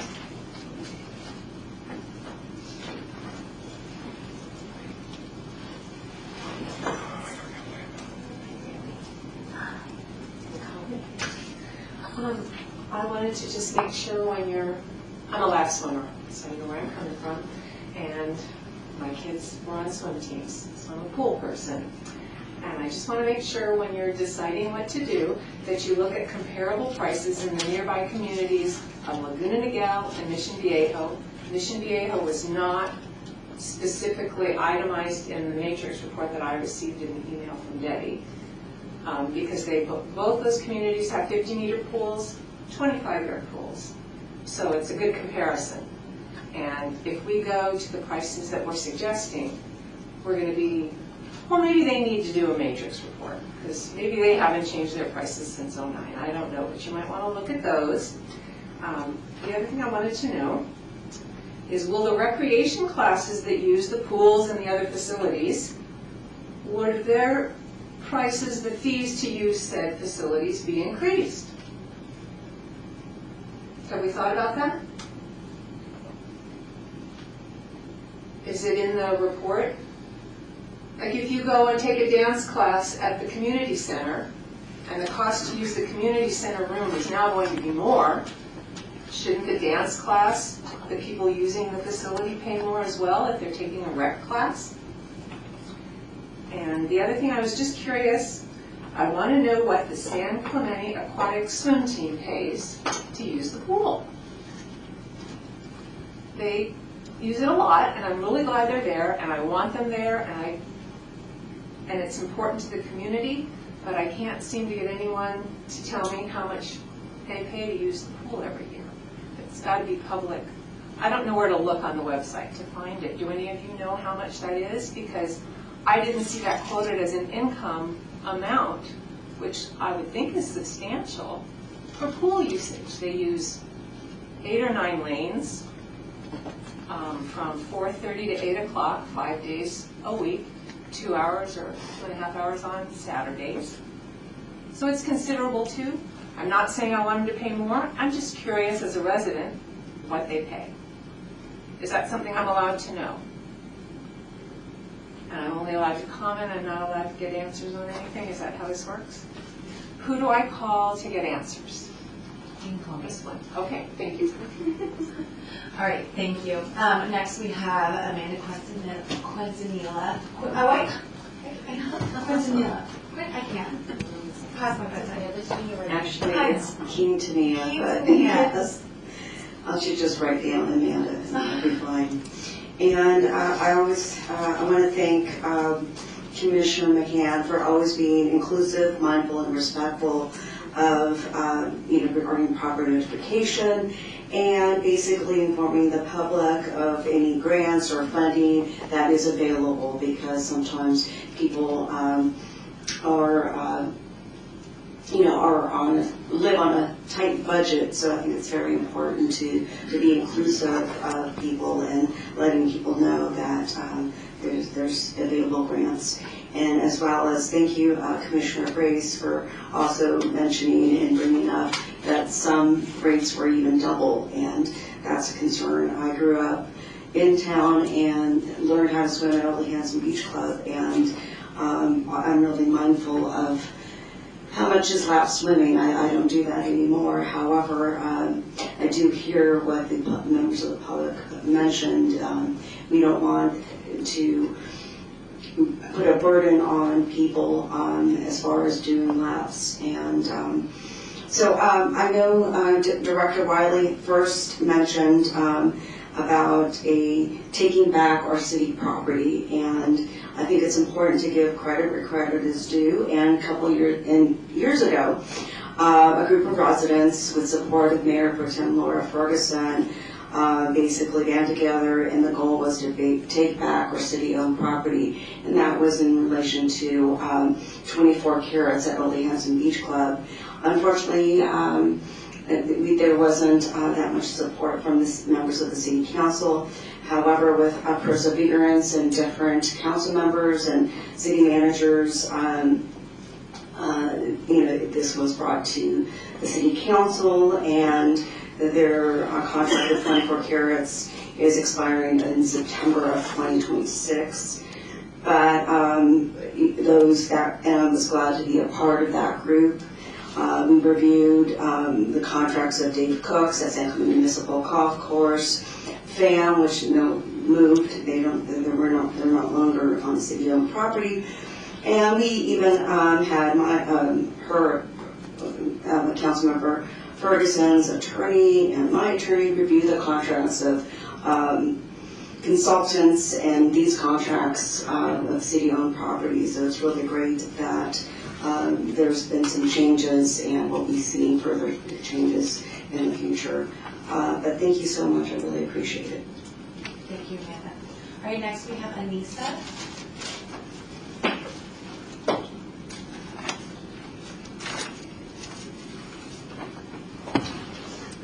Thank you. Anissa Brawley, San Clemente Water Polo. I'm the administrator at the club. I was not planning to speak, so forgive my jumbling, but this is the first I'm seeing that our rate would more than double. And so I wanted to share some initial thoughts and questions. To the earlier point, this was a very data-dense presentation, and I would appreciate for the suggestion to take more time to review the information and consider practical impacts on the members of the community, and also considering a rollout plan that might make it more palatable. At first blush, I can say that more than doubling our fee would seriously threaten the stability of our entire program, and certainly we could risk losing entire teams. If we significantly increase costs, we will lose athletes. If we lose athletes, we can't fill an entire roster. If we can't fill an entire roster, we have to cut teams. If we cut teams, our program will suffer. And as a feeder program to San Clemente High School, the ripple of this would also be felt on the high school program. Our program has a very fragile existence. We're not like soccer or swim. It's very small, but it has very high appeal in our community. Our teams have been very successful. We've won gold medals in the Junior Olympics across gender and age groups. And I believe the city supports this program, but this cost could really blow us out of the water. And I don't think I'm exaggerating. I have not had a chance to look at the entire report or the analysis, but I can say that already, before this increase, we rent from schools in the city. The city is already our most expensive pool. This is before the increase. We mostly rent at schools. I'd like to see if the analysis looked at the impact of increasing utilization of the pool. We have pools that sit empty. We asked to rent the pools for more hours, and they say it's not open. And an unused pool increases the perceived cost of renting a lane. But if we rented the pools all day, wouldn't that bring the cost down to everyone? I'd really like to see if the audit looked at that. Also, if it looked at the overhead. Again, we've tried to rent the pool for more hours. There's lifeguard issues or staffing issues. When we rent at schools, we have lifeguards, we have staff, our paramedics, first responders. We have lifeguards at the pool with us. I understand that there's some insurance implications, but if we've done this big analysis on cost, I'd be interested to see if there's some flexibility there as well. Thank you, Anissa. Okay, thank you. Thank you. All right, next we have Mr. Butler.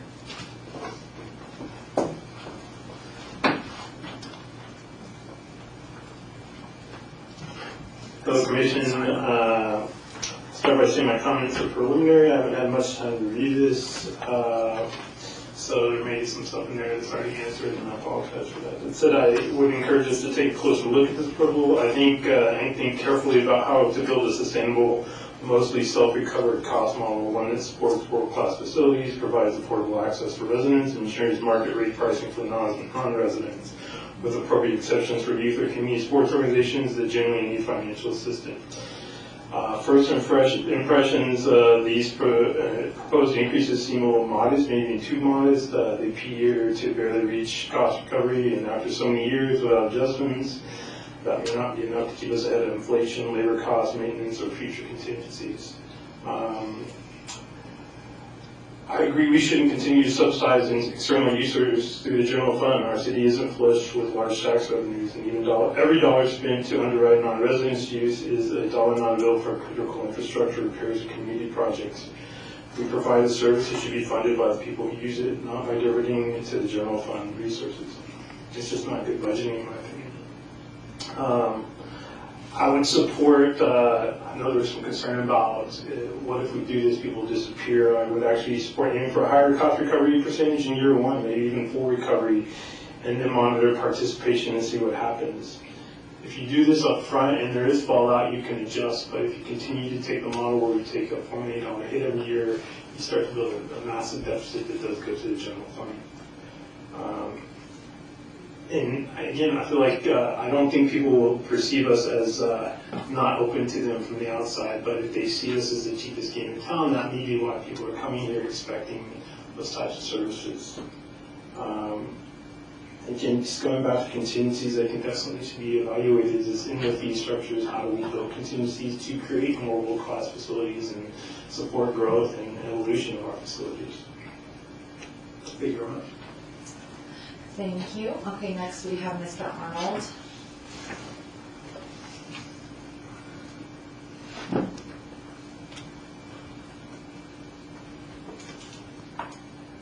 Good evening. Just thought I'd pop in with a couple of questions or comments, I should say. You're towards the end of the evening. One thing I'd recommend you do look at might be phasing in the increases to the residents' pool fees, maybe over the course of a couple of years, because I think there will be some shock among some residents that use the pool, whether it's often or not. And I don't know if that applies to folks that are not lap swimming. I'm a lap swimmer. Kids came up to the programs, love the swim teams, water polo as well, and they should all be considered. The non-residents, I'm afraid one of the commissioners pointed out, you're going to lose probably a pretty high percentage of swimmers with the fee increase. In my opinion, there are some other good options out there. Locally in Orange County, not talking about going towards San Diego. So, that's going to be, they're going to look obviously at other options, and I'll bet 30% of the folks or more go elsewhere potentially, as great as San Clemente is. I know people love coming here for a lot of different reasons. And one thing to look at maybe that might help is, and you may have done this already within the report or matrix consulting, would be the cost of what other cities are charging if you can get this information for the swim teams and water polo. Just to take a look and consider what's happening elsewhere. I don't know what those numbers might be, but worth looking at. And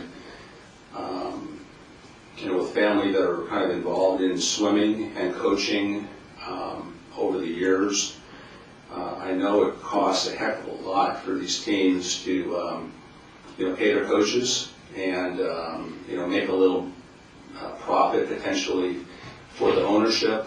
I don't know those numbers precisely, but I've heard a lot of stories about how difficult, and it was mentioned tonight on the water polo side of things, how tight it is out there. So look at those factors if you can, and maybe you've already done so, and I appreciate your time.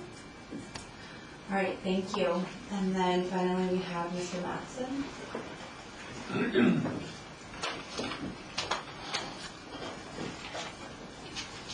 Thank you. I also was not planning on speaking tonight, but when I saw the numbers up there, by the way, my name is Mark Matheson. I'm on the board at SCAT, the San Clemente Aquatics swim team.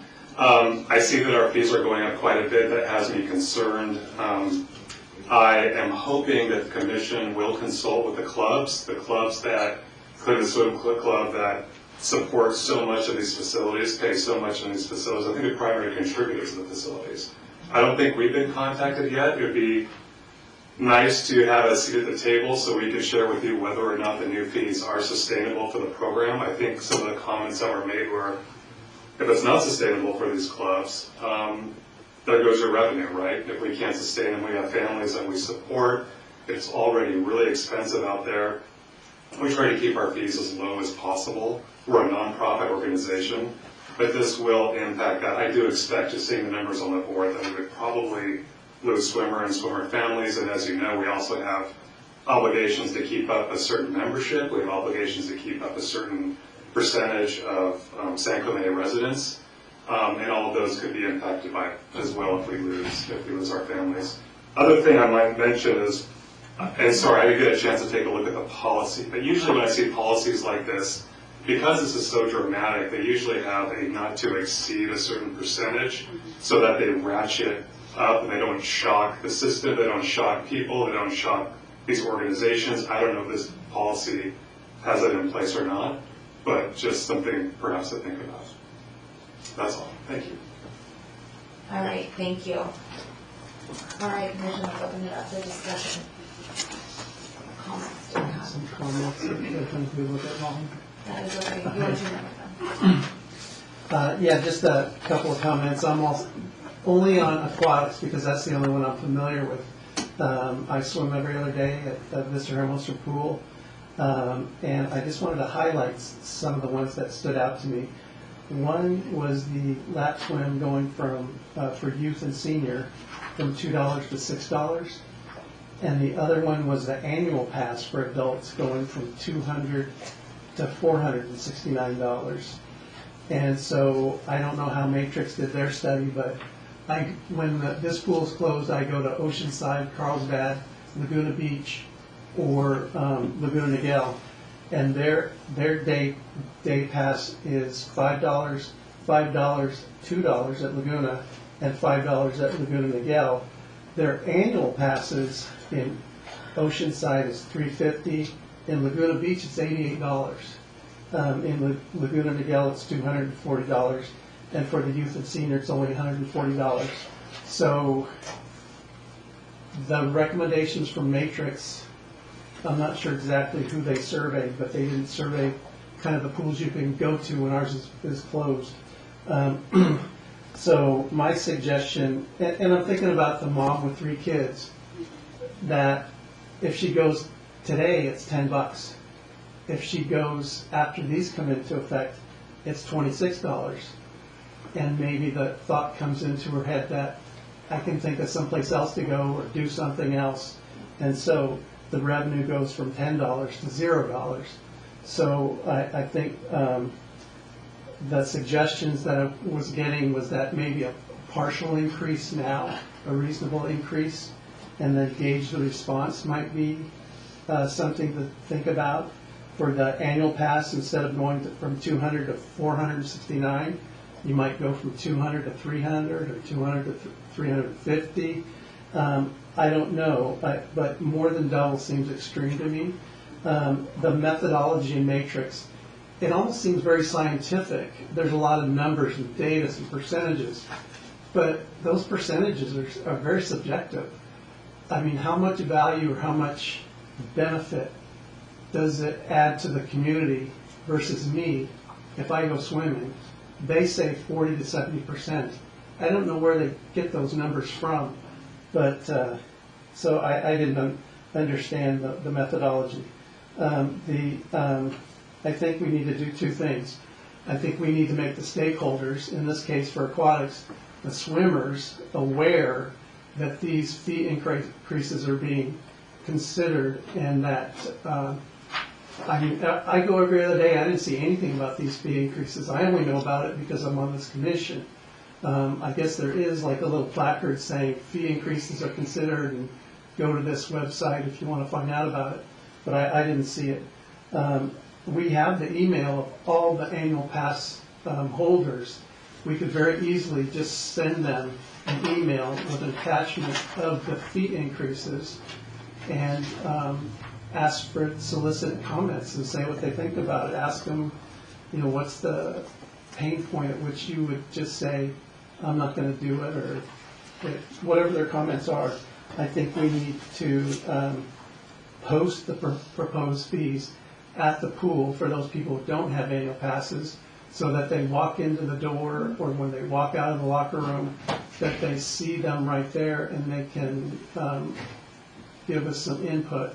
And I think with that information and a little bit more time to think about it, that we could make a better recommendation to the city council about these increased fees.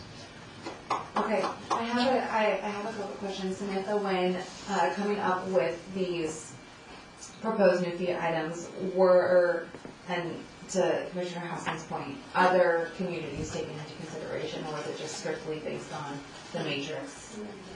They were there? Okay, there were. Okay, other communities were considered in that. Yeah, they listed specific communities. I don't know if they took the same criteria into place, because I think it was an interesting point that when our pool is closed, where you would go and the fee for that. I think something that's really important to note is that it's not the citizens' onus that we have not done a fee study in 16 years. And I understand that we need to recoup costs. And I think that there could be a reasonable amount of notification, a reasonable amount of increase, particularly when it comes to the aquatics piece. If there could be a 2 to 3 year increase, if we could take into account the percentage of the tiers, if we truly are using this 5-tiered system, you know, is there a way to slowly work our way up? And I know when I look at it, you know, I'm like, okay, if I'm a resident, that's $39 a month, or if I'm a non-resident, it's $61 a month. But to some people, I think that's a lot of money. So are we able to bifurcate? Like, are we able to say we like certain parts of this, and then other parts of it we would want to have like a rollout? Yeah, absolutely. So there's 4 parts that we need to do when we're looking at this. We need to decide if we want to adopt the policy and procedure, or if we want to if we want to create a subcommittee to review that and then bring it back to us. And then the second part is we need to vote on if we want to accept this matrix study as it is, or do we edit it? Can we make edits to it with the proposed? We can't compel the consultant to edit the report, but we can certainly give them feedback based on the discussions this evening. If there are in fact discrepancies within the report, absolutely we want that to be corrected. Okay. So yes, we can give that feedback to them. Okay, or if we accept it, if we vote to accept it, can we still change what it is, like through actually rolling it out, change those numbers that they are? Yes, that's the point. You can accept the study but still make modifications to the fee schedule. You can make modifications to the policy. The study is the study. It is very scientific, very data driven. But we need to officially accept this study. We need to vote. If the commission wants to, if I'm sensing there's a want to dive deeper, and that's okay. You can take an action to establish a subcommittee, and you can come back in another meeting. You don't have to do anything tonight except say we want to look at it again. Okay. I'm feeling like there needs to be more discussion about this. Do you have other commissioners on that? So there is a proposed public hearing on November 18th. Is that something that we could push back until we meet here at the next meeting? Because I know the timeline is that you want this to roll out on January 1st. Yeah, I'd rather see, if there's a subcommittee that's looking to be established, I'd rather see the subcommittee work expeditiously with staff to continue our process.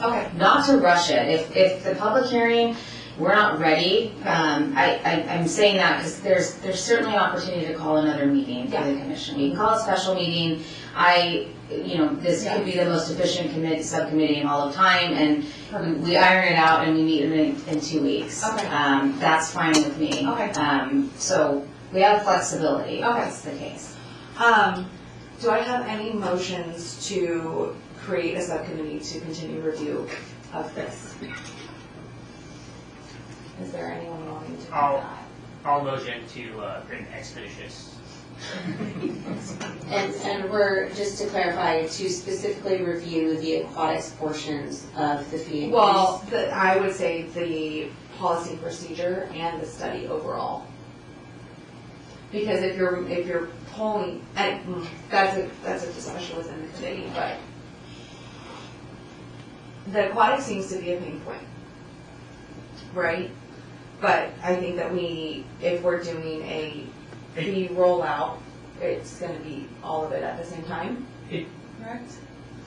You could, I'm trying to think of an example. We've done this where there's a proposed year-over-year increase, and it's built into the adopted fee schedule, or it's built into the policy.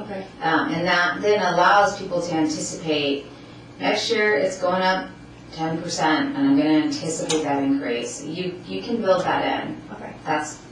There's no wrong way to pick this campus. It just needs to be logical and feel decent in our implementation of it. In order to, I feel like the room would be full if the swimmers knew about these proposed fees. And I think very few people are aware of it. Do I need to make a motion, or can we just get that information out to them, let them know? So if I can give you context of what we have done, because I think there's a misunderstanding of what staff do. This is a public meeting. We noticed it as we noticed everything else, but we went even further. All of our partner groups were notified several weeks ago of this meeting date. They were notified that on Wednesday, October 8th, you would receive all of the information. So all of our partner groups have that information. If they didn't open the email, or it got missed in somebody's inbox, or maybe it went to a different contact that doesn't check frequently, it's happened. We can't help that. We can notice over and over again. Some people may never know. We've also sent an email to every single pass holder. That went out. We know that. That's how we know people found out about it. I didn't get one.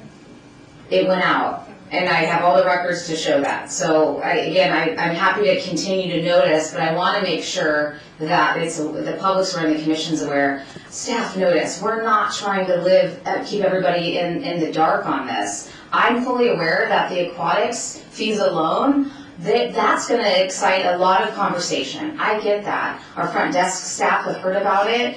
People know about this. I'm happy to continue that effort to go forward, but we noticed pass holders, it's been posted in the lobby of all of our facilities for quite some time now, and then we also sent a notice to all of our pass holders, or our partner groups.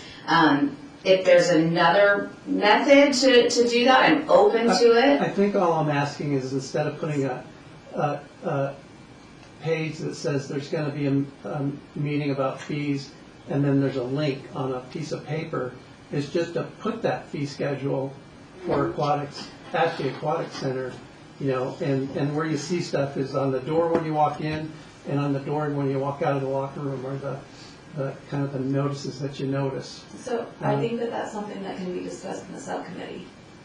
I don't think we need a subcommittee. Yeah, I'm open to all suggestions, but I want to make sure that you guys are aware that this is not staff's lack of effort to get it out there. If you want postings at several locations, that's totally fine. We also do have copies available. I don't know if people have asked for that. It's a little different. You can go downstairs and you can see the entire agenda up on display. Right. We don't have that. Our facilities were not required to do that at those locations. I asked at the front desk if they had a copy of it at the pool, and they said they didn't. We will work with staff on that then. I'm sorry to hear that. That's disappointing for me to hear. This has been a heavy lift, and we want people to know about it. So back to Commissioner Khan's motion to create a subcommittee that would expedite, I'm not sure of the exact wording on it. Do I have commissioners who would be interested to be on that subcommittee? Sounds like Commissioner. You can have up to four, you can have four commissioners. You don't think we need a subcommittee, so you want to adopt No, I just think we need this? community input, and then to come back, That's what the continue it, come that's back what and this- make a decision. That's what the subcommittee would do. So as a subcommittee, you could even hold like a meeting, right, or some sort of public forum. Like what? No. Like how would we, cause like with the Maxford Park. Yeah, you could pull together a neighborhood or a community group. I do think we want to hear stakeholder input. And if the commission has other ways to be creative, then staff are looking for that. I think a subcommittee would be helpful, and the subcommittee could say, hey, based on all this, staff, can you hold a town hall? Sure, we can do that. That's okay. So, but the message is, we do need to increase fees in aquatics. The question is, how much can we increase fees and have it be palatable within reason to the public, at what rate over the next? And also, where else can you increase fees that might offset the subsidy? Like what Maybe, individuals? oh man, really, okay. Yeah, you get your, you could create a subcommittee and you could work through some of these details. The subcommittee could also say, we want to get a fast survey out to our swim pass holders and put it in the aquatic center, and it's, it's a flash survey. You've got 5 days to fill it out. Give us your feedback on what you can tolerate as a swimmer. Can you tolerate $100 more? Can you only tolerate $25 more? If that's the data you're looking for, we can do a survey. We want to impress urgency on this so it doesn't get lost in all of the moving parts. But if you're looking for more stakeholder feedback, that's a way to do it. Right. Otherwise, you can bring people together again in a town hall meeting, and you'll hear the same thing. So I want to make sure that we're continuing to take action steps. That's all. I have a question. What happens if we just go ahead and raise the fees, and then we find out nobody goes to the pool? Hypothetically. Can we lower the fees within, do we have to wait till next year? You can lower the fees anytime. It always has to go to a public hearing. There was, in 2009, the fees were looked at twice in 1 year. They were looked at in August and in December. So there's no, you can only look at fees once per year. That doesn't exist. It could be several times if that's the case. A fee schedule could be adopted 1 month, and 2 months later it's amended again. That's totally fine as well. And my other question is, has anyone ever tried or looked at doing a family pass based on what Brian was saying that you have? Yeah, we have. When the Aquatic Center first opened, there was a lot of creativity in how our pass structure was built. We had a family pass. It was not popular. But again, we're open to bringing that back if that's a want. Have a fee to have a fee, sure, that's fine. If it's filling, even if it's two families that are getting purpose out of that, that's fine. And staff don't have any issue with that. I just kind of feel like if we have a subcommittee and then we say, well, let's lower them and then let's do, I don't know what we're really going to gain from it. We're going to get public input and nobody's going to want to raise fees, right? So we're going to hear, a lot of no's on it, but then, ultimately, what do? Do we end up lowering them, to a certain point? But basically, I feel like we know, like I said, doubling them is really going to be tough for people. But maybe they look at it and they say, we have such an awesome facility, I'm willing to pay that. We don't know. But again, back to my point, if we can maybe set up a schedule that's not 5 years, 10 years, I think we'll be better off in the long run. I just don't know really what we're going to get. What would be the goal of a subcommittee? What would be the outcome that we want? I would love to see in a subcommittee to create a rollout plan for it, and a year, I think you said a year-over-year increase, and then also the pain point seems to be, we were notified, some sort of marketing campaign for this or something for the public hearing happening on the 18th. So could we potentially, I'm not saying that this is what I'm doing right now, but somebody could make a motion to say, I propose that we adopt this fee study with the adjustment that the aquatics, in particular fees, are rolled out over a 3-year period with the ability to reevaluate as we go, and we need to have adequate signage in all of our aquatics facilities notifying people of the rate increase effective January 1st or something. I understand what you're saying. I think it'd be better just to make whatever you think is a reasonable increase and then just reevaluate it after a year. And if it was, tolerated pretty well and your uptake rate was close to 100% and you still think that, the revenue generated needs to be more, then when we go through this, it wouldn't be such a laborious process, but you might just raise it that extra $2 or whatever it is. But to decide today that we're going to go to $469, but we're just going to increase it, that thing about putting a frog in boiling water, if you gradually raise it, they won't jump out. But Yeah, I can't support signing off on these tonight to recommend it to the council. I would like to get more input. I don't think we need a subcommittee to do that. And then we could come back at the next meeting and with the input that we get, it's good that when there was, I think, 3 or 4 emails from input from the citizens that came to you, and then you sent them to us. And after you gave them more information, I think one of those persons thought that the fee increase was acceptable. So if that's the way we can gather information, I don't know why some of that fell through the cracks. It sounds like I'd like to get more input from the aquatic partners, the water polo team, and the scat swim team, and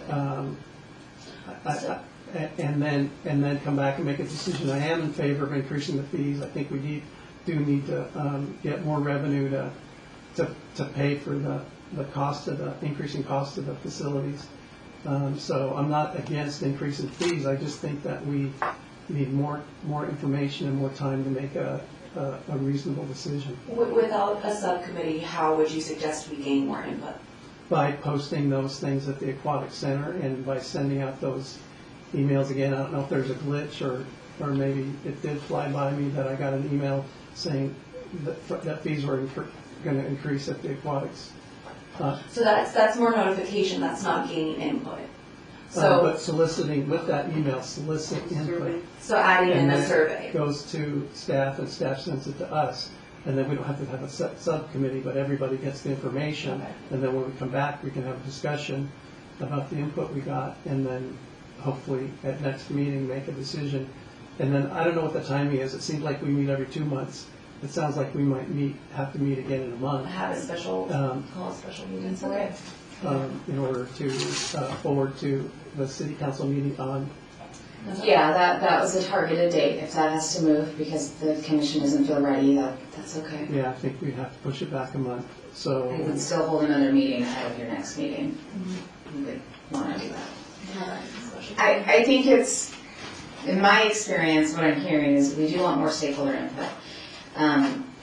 If you come to another public meeting like this, unfortunately, we're limited to how much interaction we can have with the public who's here. And they only all get 3 minutes. So you do have a little bit more ability in a town hall meeting or some kind of more informal gathering to get open feedback. That's how you're going to start to really dig into some nitty-gritty details, I think. A subcommittee could drive some of the talking points of what we're looking at for a survey, what we need to make sure we hear in a town hall or stakeholder meeting. A subcommittee could drive that. A subcommittee could also meet directly with the San Clemente Aquatics team and the San Clemente Water Polo Club as well. Those are all options with a subcommittee. And I don't want to create committee upon committee upon committee, but I have seen subcommittees be really effective and work quickly to have meetings, even at the end of this week, to scramble together a meeting, get some feedback, and then at the next public meeting, there's more of a structure, and the public's aware of what is specifically being looked at. I do think generally there's concern in increasing fees, I hear that. So hypothetically, your next public meeting could have the recommendation is 1 year it's this year, 2nd year it's this year, and then you're getting really good feedback on that recommendation in front of you. It's not so much arbitrary as we're hearing tonight. We know it's too much. Well, how much is too much? And that's going to be hard to get at another public meeting, if you will.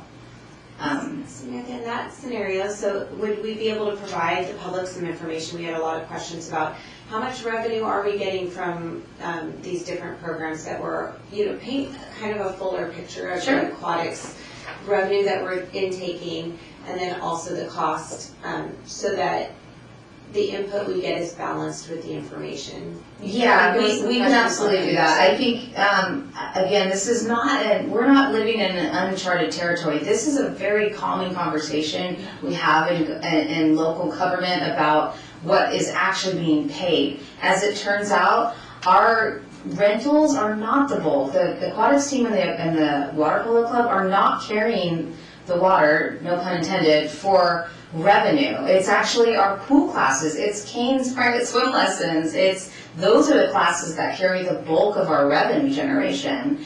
While our expenditures are $1.3 million, our revenue is like, it hangs out around 650 to 700. So I think there's a misunderstanding about where really the revenue is coming in. And that can be, it's all in the budget, but I know a 380 page budget book is confusing, so we can digest that a little bit more as well. I think it would just help us to see the bigger picture because just you saying those numbers helps me understand the discrepancy. Yeah, and that is not anybody's fault. That is really, it's very common. I see it even at the golf course, we see that. There's just a misunderstanding, so. I think it helps to break it down too. I mean, if you broke it down to what it costs you per day from annual pass, it's less than $1.50 a day. Right. But I think maybe also showing what it costs the city versus what the city's still subsidizing, because it kind of appears that we're trying to just get all this money, which isn't true, right? So I think if we can kind of break it down and just let people know, how we keep these facilities going and what makes them nice and what they're getting for their money, I think would be helpful.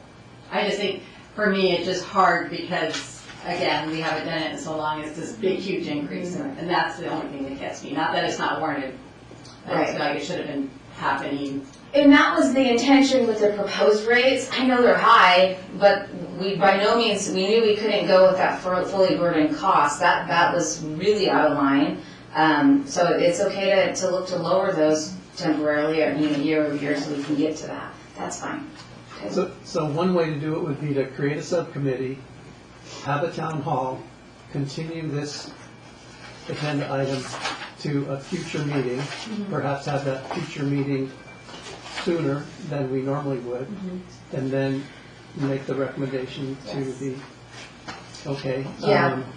I would say I would let your subcommittee decide if there's a need for a town hall. Your subcommittee may be able to gather enough information through a survey or a meeting with those larger stakeholders in general. So just your direction, if you want to go with the subcommittee, make it specific to look at aquatics fees in particular with targeted communications to those groups, so our aquatics users. And then come back. Does that make sense? Okay, so I'm gonna make a second motion to Teddy's motion, that then we can all substitute, thank you. Basically what Samantha just said, I make a motion to create a subcommittee to specifically look at the aquatic fee increases, meet with stakeholders and gather information to decide on those fee increases and if there is a need for a special meeting before our next scheduled meeting. I second that. All in favor? Aye. Aye. Aye. No. No? Okay. So, Do we have a? Motion passes. Now we need to appoint people to. yes, the motion passes. Yeah, sorry, yeah. I know. Motion passes. You will want to create a subcommittee now. Okay, do I need to motion to create that subcommittee or is it established? You can just go ahead and establish it if you want. Okay, who would like to be on this subcommittee? All right, I have Commissioner Haskins.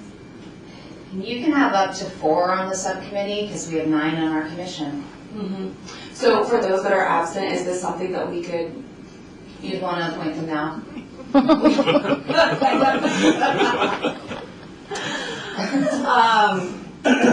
I don't remember if Commissioner Johnson wanted to be on this or not.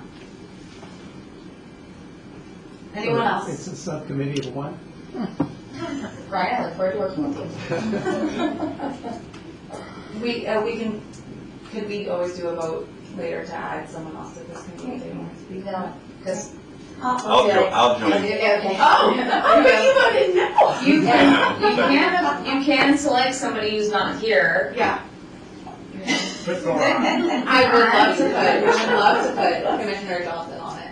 Okay, so I also appoint Commissioner Johnson with Commissioner Haskins. Would you still like to be on it? Yeah. Okay, and then Commissioner Van Dyke and Van Noor. Van Noor, I'm so sorry. That's right. I know, it's okay, you did better than I did. guys because it's so early this morning. Okay.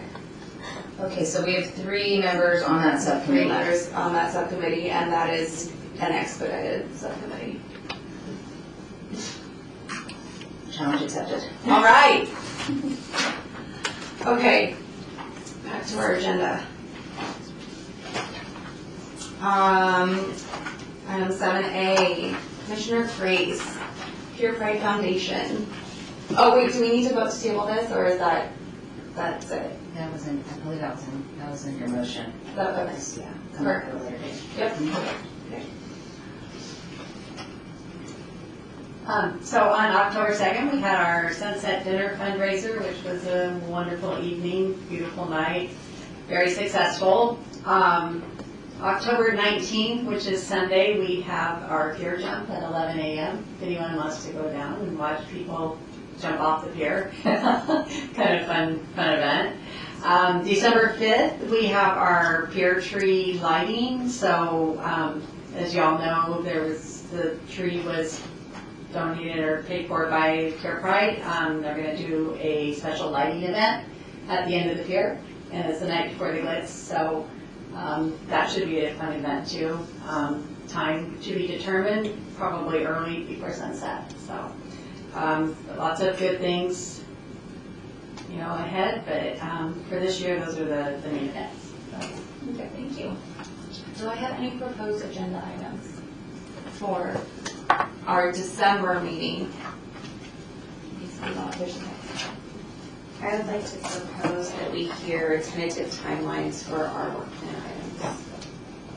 From each subcommittee? For each work plan item, I would like to hear tentative timelines for all of our work plan items.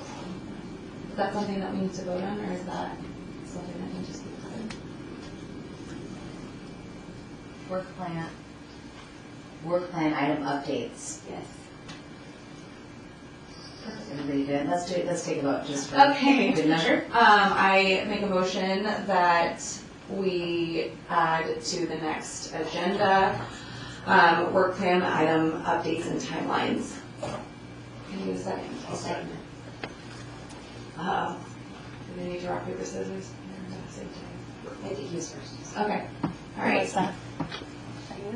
All in favor? Aye. All right, passes unanimously. Anything else? Okay, anyone want to adjourn the meeting? I'll make the motion to adjourn the meeting to our next meeting on December 16th. December 16th. Yes, it is a different date because council holds their meeting on a different date in December. So that is a change from our December. Correct. It is December 16th. So it's December 16th at 6 p.m. All right, meeting adjourned. Oh, Second.